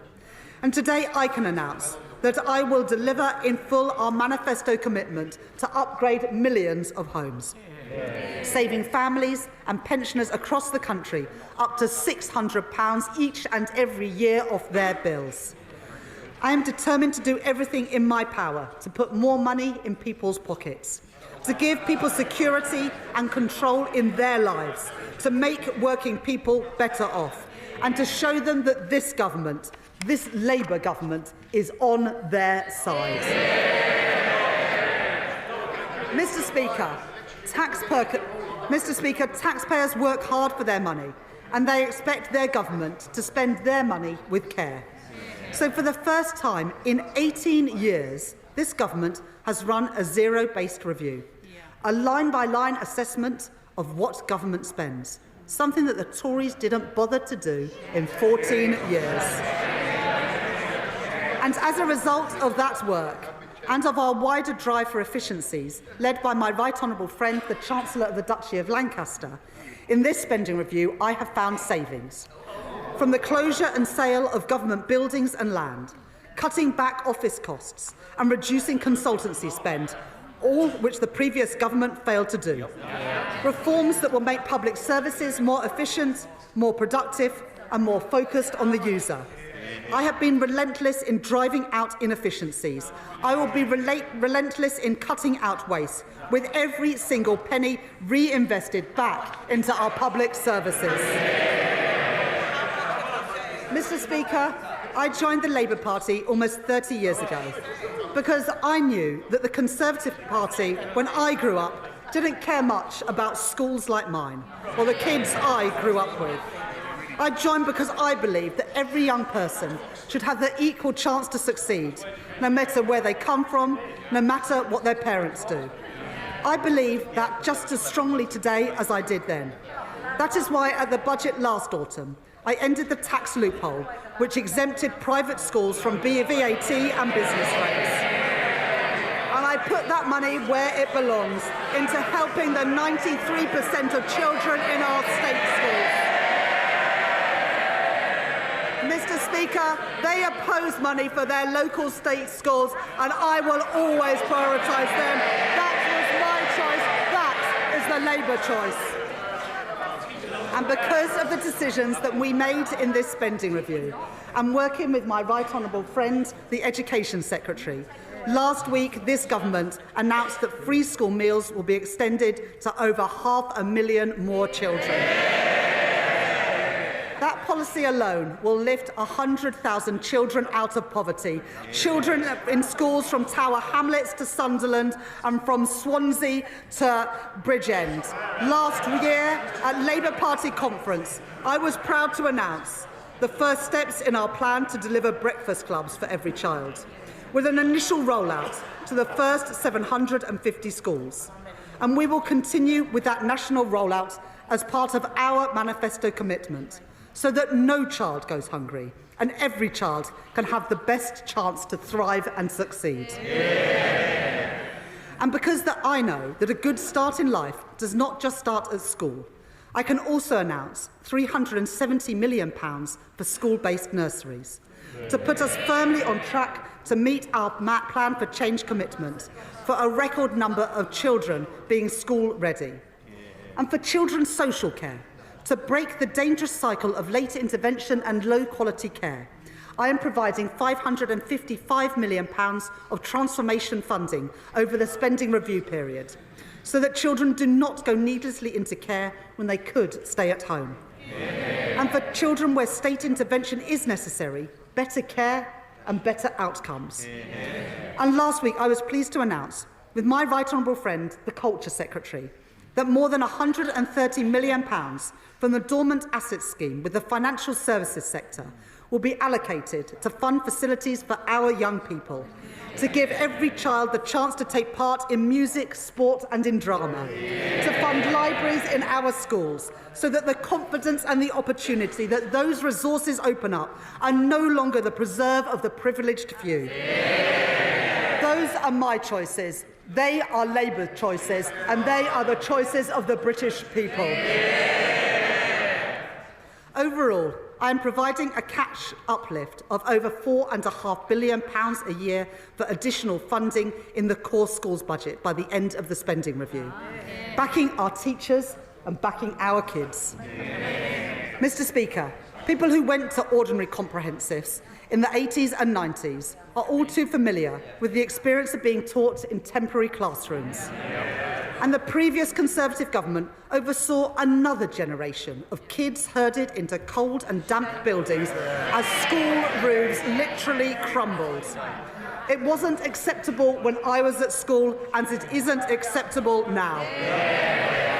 So I am providing investment rising to nearly £2.3 billion per year to fix our crumbling classrooms. In addition, £2.4 billion per year to continue our programme to rebuild 500 schools, including Chase Community School in Enfield, Woodkirk Academy in Leeds and Budmouth Academy in Weymouth.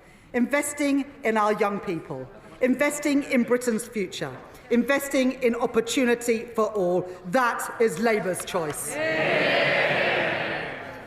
Finally, Mr. Speaker, let me turn to the... I knew that, Chair. Let me turn to our National Health Service. It's our most treasured public service. People rightly expect an NHS that is there when they need it, an ambulance that comes when they call one, a GP appointment available when they need one, a scan that is performed when they are referred for one. I am hugely grateful to our nurses, our doctors, our paramedics and other healthcare professionals for everything that they do. If we want a strong economy where working people can fulfil their potential, then we must have a strong NHS. Not as the Reform Party have called for, an insurance-based system. We believe in a publicly funded National Health Service free at the point of use. Now, perhaps the member for Clacton should spend some more time focusing on the priorities of the British people and less time in the Westminster Arms. Although, Mr. Speaker, after this week, perhaps the two-chairman pub might be a better fit. At the budget, At the budget, I took the decisions necessary to provide an immediate injection of funding to get the NHS back on its feet. And I commend my right honourable friend, the Health Secretary, for all the progress that he has already made. In less than a year, this government has recruited 1,700 new GPs, delivered 3.5 million extra appointments, and cut waiting lists by more than 200,000. Fixing our NHS also means delivering fundamental reform across social care, which means that we are backing the first ever fair pay agreement for that sector. And I am increasing the NHS technology budget by almost 50%. And we are investing £10 billion to bring our analogue health system into the digital age, including through the NHS app, so patients can manage their prescriptions, get their test results and book appointments all in one place. We are shifting care back to the community, providing more funding to support the training of thousands more GPs to deliver millions more appointments.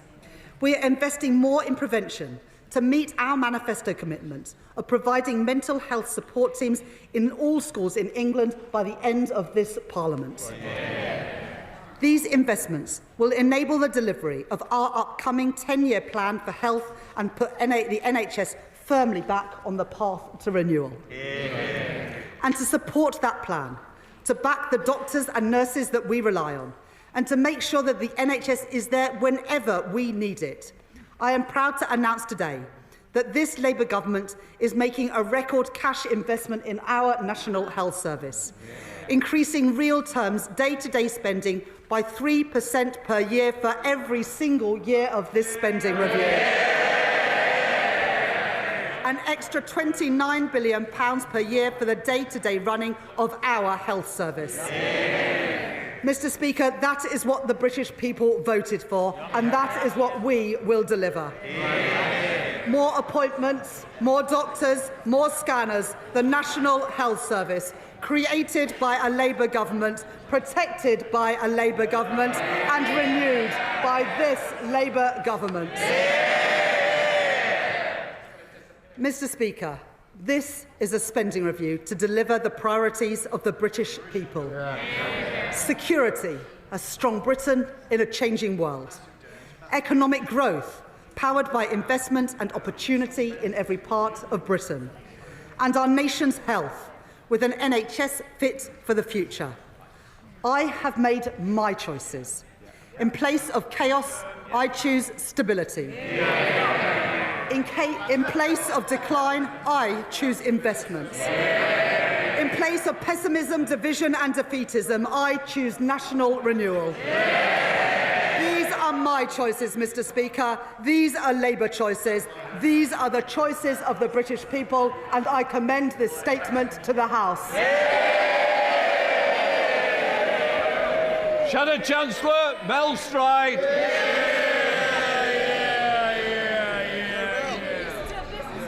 Mr. Speaker, this spending review is not worth the paper that it is written on, because the Chancellor has completely lost control. This is the spend now, tax later review, because the Right Honourable Lady knows she will need to come back here in the autumn with yet more taxes, and a cruel summer of speculation awaits. How can we possibly take this Chancellor seriously after the chaos of the last 12 months? We were assured, Mr. Speaker, we were assured at the election that Labour's plans involved barely any additional spending or borrowing. Now the Chancellor parades her largesse. Hundreds of billions in additional spending over this Parliament. The initial profile for that spending was, of course, significantly front-loaded, but the Chancellor now expects us to believe that she will let spending rise by only 1.2% a year. There is no chance whatsoever of that happening. For the lesson of the last year has been that when the going gets tough, the Right Honourable Lady blinks. She presented herself as the Iron Chancellor, But what we have seen is the tin-foil Chancellor. Flimsy and ready to fold in the face of the slightest pressure. She said she would not fiddle her fiscal rules. Then she did. She said she wouldn't make any unfunded commitments, but with the humiliation of the winter fuel U-turn, she just has. She looked business leaders in the eye and said no more taxes. But we all know what happened next, and we all know what is coming in the autumn. Her own backbenchers, her cabinet colleagues, Labour's trade union paymasters, even the Prime Minister himself, they have all seen that she is weak. And they can smell the blood. They will be back for more, Mr. Speaker, and they will get it. These spending plans are a fantasy.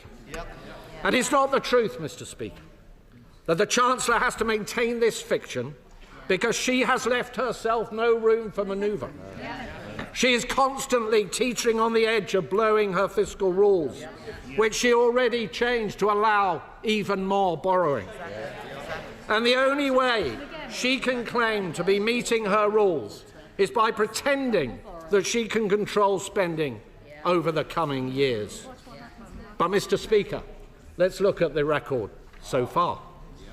Borrowing in the last financial year came out $11 billion above even the OBR's March forecasts, and 70% higher than the plans that she inherited from this side of the House. Tax up, borrowing up. But for someone so keen on borrowing, Mr. Speaker, the Chancellor seems strangely reticent to even use the word. Indeed, ministers bizarrely tell us that it is Labour's fiscal rules themselves that have, quote, generated investment. The reality is a little more straightforward. They have loosened the fiscal rules so they can borrow more. Borrow and borrow and borrow, allowing the national debt to continue to rise higher every single year, while ministers pretend that it is not. An eye-watering £200 billion of additional borrowing in this Parliament compared to the plans set out in the last Conservative budget, with £80 billion more to be spent on debt interest alone. In fact, if she had retained our fiscal rules, as she said, they may laugh, Mr. Speaker. If she had retained our fiscal rules, as she said she would before the election, the OBR have confirmed that she would be breaking them right now. Mr. Speaker, our country is now vulnerable to even the smallest changes in the bond markets. Should we face a sudden external shock, we have no fiscal firepower left with which to respond, all thanks to the Right Honourable Lady's choices. So can I ask the Chancellor, will she be open about what she has done? Will she admit that she has made a conscious choice to borrow more and to accept higher debts? Does she accept this means interest rates and mortgages will be higher than they would otherwise have been, as the OBR themselves have said? And given she continues to claim that she has brought stability to the public finances, can I ask her what on earth her definition of stability is? And, Mr. Speaker, the Chancellor must be delighted that she does not have to face a new OBR forecast today. Because if she did, she would have to set out how she will fund her humiliating U-turn on winter fuel payments, having already blown the savings on buying off her trade union paymasters last year.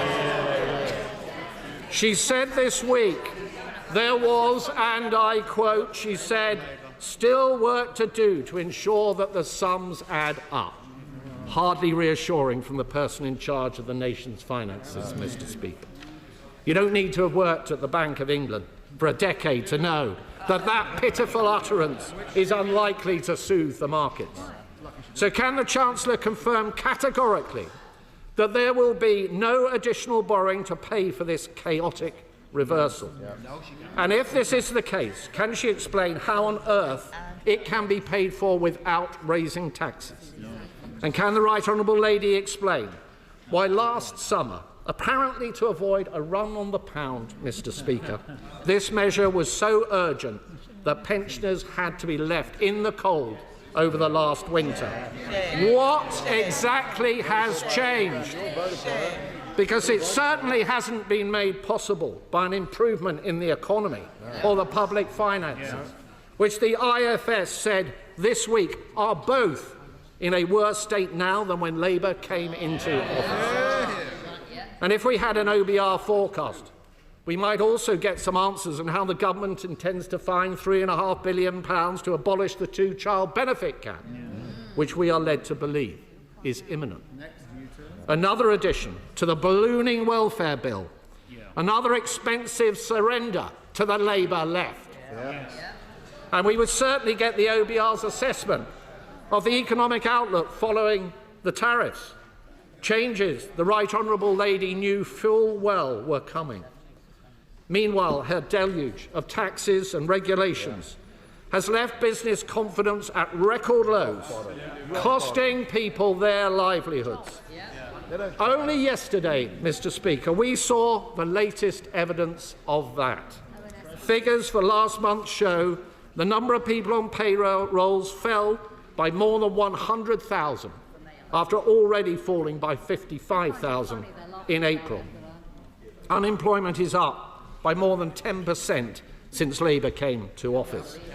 The Right Honourable Lady made trumpet extra spending today, but is not the simple truth that she has trashed the economy and left no contingency in the face of a highly volatile global outlook? It's not the reality, Mr. Speaker, that the Chancellor knows she will have to come back in the autumn with more tax rises to fund these plans? Or can she assure us right now that this is not the case? Yes or no? We know that the Deputy Prime Minister has helpfully provided her with an entire brochure of tax rises that she will no doubt be perusing over the summer.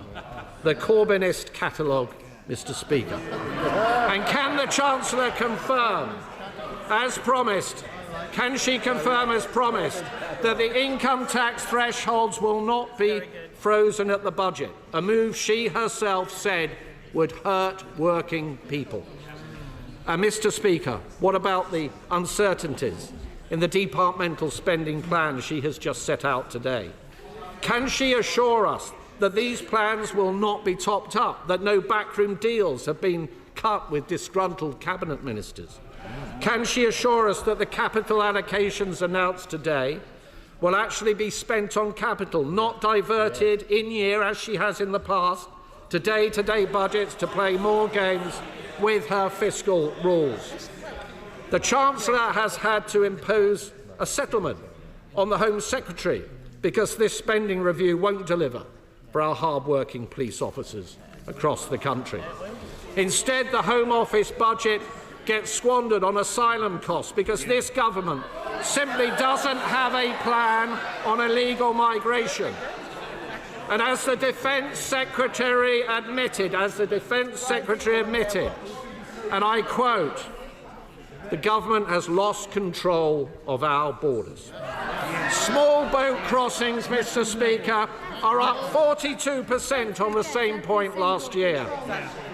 On energy, at a time when businesses up and down the country are struggling with high energy costs, the Chancellor has chosen today to fund the Energy Secretary's vanity projects like GB Energy. Where is he? And while we welcome the announcements on expanding nuclear capacity, the scale of ambition is a downgrade on the commitments made previously on this side of the House. Mr. Speaker, the party opposite barely mentioned farming in their manifesto. And now we know why. It's not enough to have hit the farmers in our country with a family farm tax. Today, what we see in black and white is a choice to make further cuts to the vital grants on which many farmers rely. A huge betrayal of our farming communities, and something which many of her MPs in rural areas will have to go back to their constituencies later this week to explain. And on defence, we will always welcome any additional investment in our armed forces and capability. But there isn't any. Though I note, Madam Deputy Speaker, nothing was said about when 3% will be achieved. All we heard was that in the intelligence service spending was to be included in defence spending to flatter the numbers. We left the party opposite a fully funded plan, which they didn't over for a year. But now, what we get is the Chancellor's own black hole on defence spending, the lack of a timeline on when we will achieve the 3%. Instead, we get a £30 billion bill for the Chagos surrender, money which should go to our brave armed forces, rather than is being reported funding lower taxation in Mauritius. The first tax cuts for which this Chancellor has ever been responsible are in Mauritius. Mr. Speaker, we would have made different choices. We would not have killed growth with huge tax rises and new regulations. We would not have taught down our economy and the great businesses up and down our country. We would be focusing on efficiency and productivity in the public sector and not handing out pay rises with no strings attached. And we would be getting a grip on welfare. Labour cancelled our plans for fundamental reform to health and disability benefits that would have seen 450,000 fewer people on long-term sickness benefits. That is a disgrace. And instead of proper reforms to PIP, their own plans are a rushed cost-cutting exercise, so rushed they even had to change them after they had announced them. And their own backbenchers are in full revolt. Yet again, they talk tough, but there is no substance. The Right Honourable Lady has no grip. She has no clue. The markets and the public see a Chancellor completely out of her depth. Having blown her headroom and more from her budget in the autumn, she was forced into an emergency budget in March to scrabble around to try and repair the damage. Today she comes before us again with yet another fantastical tale that she knows will have completely fallen apart come the autumn. So we are not left with stronger foundations, as the Right Honourable Lady would have us believe, but rather another dose of that hallmark for which her actions have made her so renowned: uncertainty and failure. And so there she sits, Mr. Speaker, powerless to resist her disillusioned MPs and her panicking Prime Minister, like a cork on the tide. The drumbeat for U-turns pounding in her ears. Yet her tone today suggests that all is well. The sunlit uplands await. What a hopeless conceit, a masterclass in delusion. Inflation is up, unemployment is up, growth is marked down, business and households are hurting, investors are fleeing in their droves. The bond market vigilantes circle. And here we have the Chancellor who refuses to listen. Not only tinfoil, but tin-eared too. And let me be clear, Mr. Speaker, it is working people and businesses who will pay the price come the autumn, with yet more taxes to pay for her weakness and her failures. Mr. Speaker, we cannot afford this spending review. And for many, the growing conclusion is that we cannot afford this Chancellor.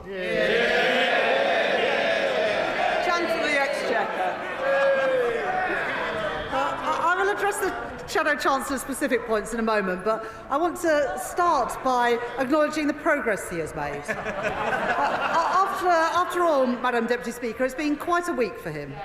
Last Thursday, he gave a speech saying it will take time for his party to win back trust on the economy. And today he showed us how far he and his party have to go to be able to achieve that. Now, I want to give him some credit for last week's analysis. He said that the Conservative Party was seen to have failed. He's right. He said that the last Conservative government put at risk the very stability which Conservatives had always said must be carefully protected. Madam Deputy Speaker, I agree with him. And he said that on his party's... Chancellor, I need to be able to hear, and I'm sure our constituents would also want to hear. Chancellor. He said that the credibility of the UK's economic framework was undermined by spending billions with no proper plan for how it would be paid for. Mr. Speaker, I couldn't have put it better myself. Now, the Shadow Chancellor could have gone a lot further. For example, Madam Deputy Speaker, he couldn't even bring himself to mention Liz Truss by name. Stride by name, baby steps by nature. But at least he's made a start.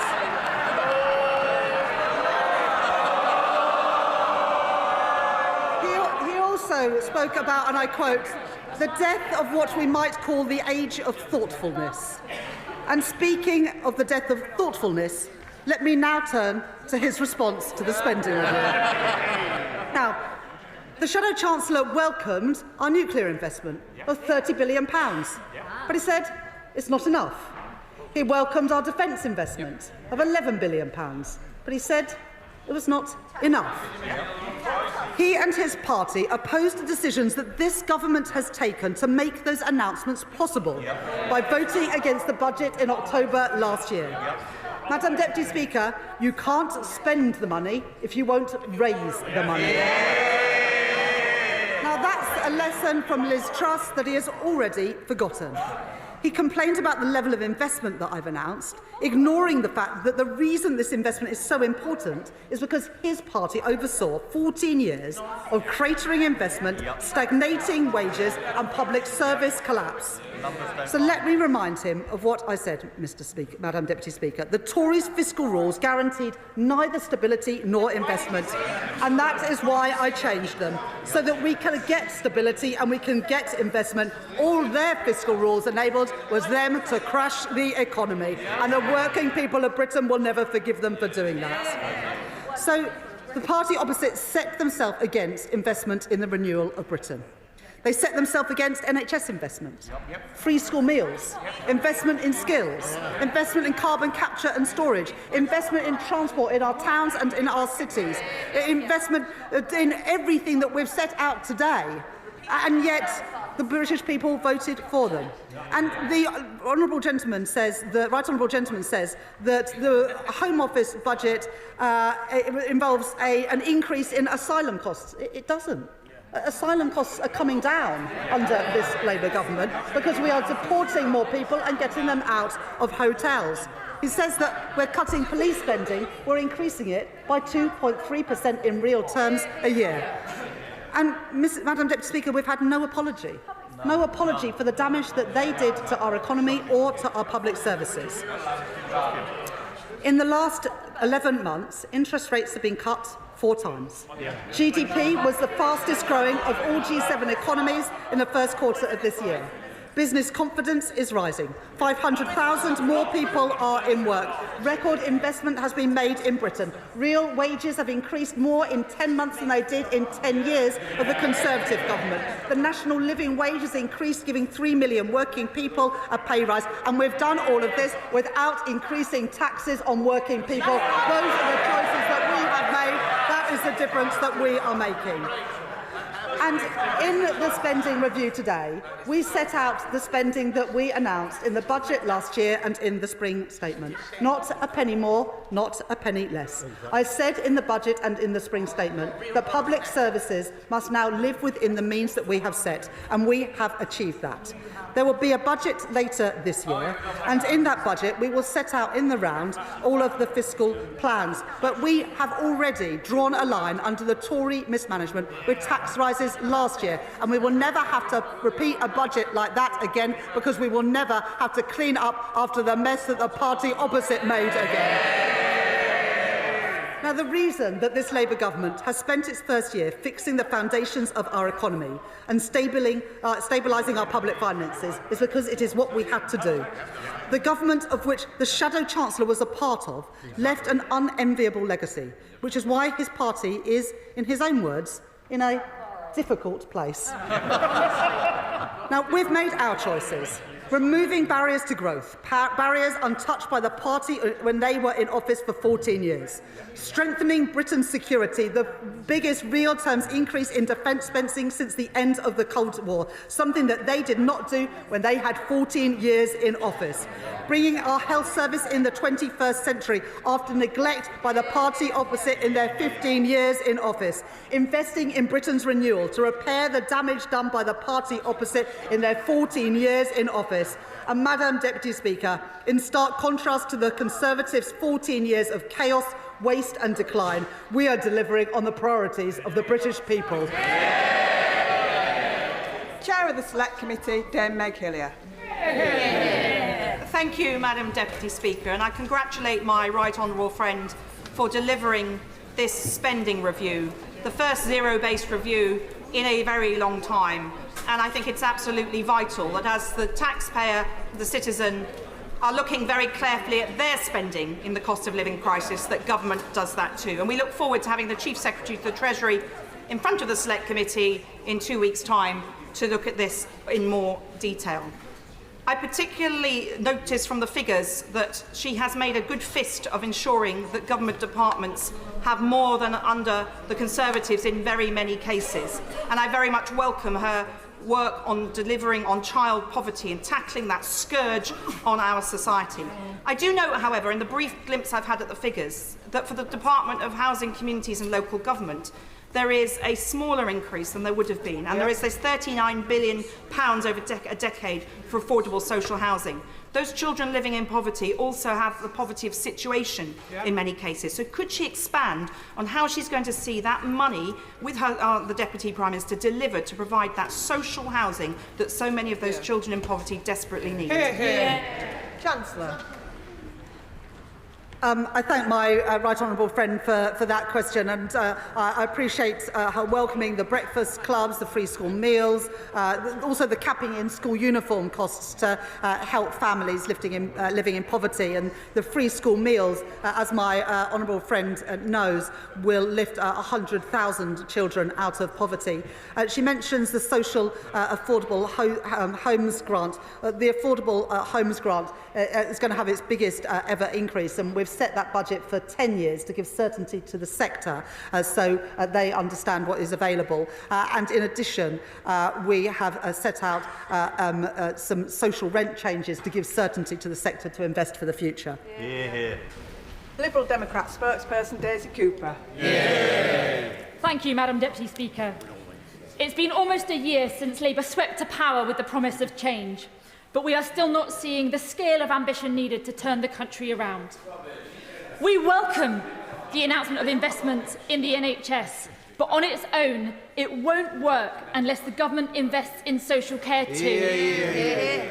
We welcome the investment in infrastructure, but on its own, it won't work unless the government invests in skilling up the workforce we need to build it. And cutting billions from departmental budgets in real terms seems unnecessary when the government could instead go for growth and get a much deeper trading relationship with Europe, a move which could raise an extra £25 billion per year for the public purse. For as long as the government fails to truly tackle the red tape and trading barriers blocking British businesses, the government's grip on economic growth is more akin to a handbrake than an accelerator. Madam Deputy Speaker, the last Conservative government left our NHS on its knees. On their watch, waiting lists were soaring, hospitals were crumbling, and our high street healthcare was hollowed out. Can the Chancellor confirm that this funding will deliver the extra 8,000 GPs that are needed to guarantee everyone an appointment within 7 days or 24 hours if urgent? Can the Chancellor confirm that this funding will bring dentists back into the NHS and put an end to dental deserts? Can the Chancellor promise that this funding will mean that every cancer patient starts treatment within 62 days? And will she promise that the government will meet the Prime Minister's own pledge that 92% of routine operations will take place within 18 weeks?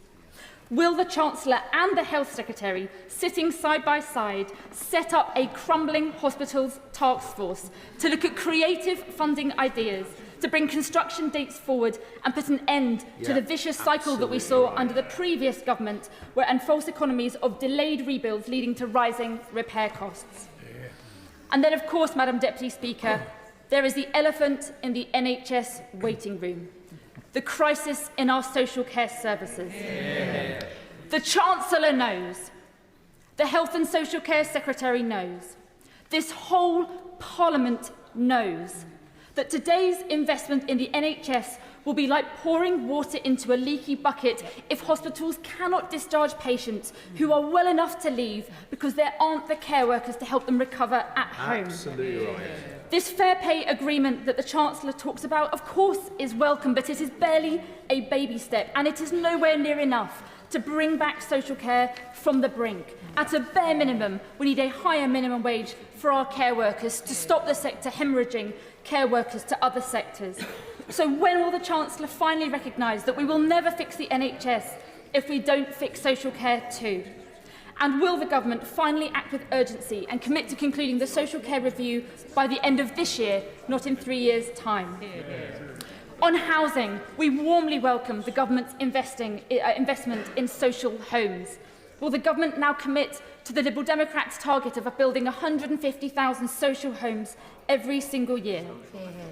Madam Deputy Speaker, other public services are crying out for investment too. Our communities need proper neighbourhood policing to feel safe. Our farmers need fair support payments to keep food on our tables. And people of all ages deserve access to training and skills to build their future and to help power our economy forward. That's why it's so disappointing that the Chancellor has today made things so difficult for some of our public services, cutting unprotected budgets by billions. Yes, we know she was faced with the fallout from the most reckless and the most out-of-touch Conservative government in recent memory. But being responsible is not just about taking tough decisions. It's about having the moral courage to make the right ones. Yet this government seems determined not to adopt the one policy that could put rocket boosters on our economy and raise billions for our public services.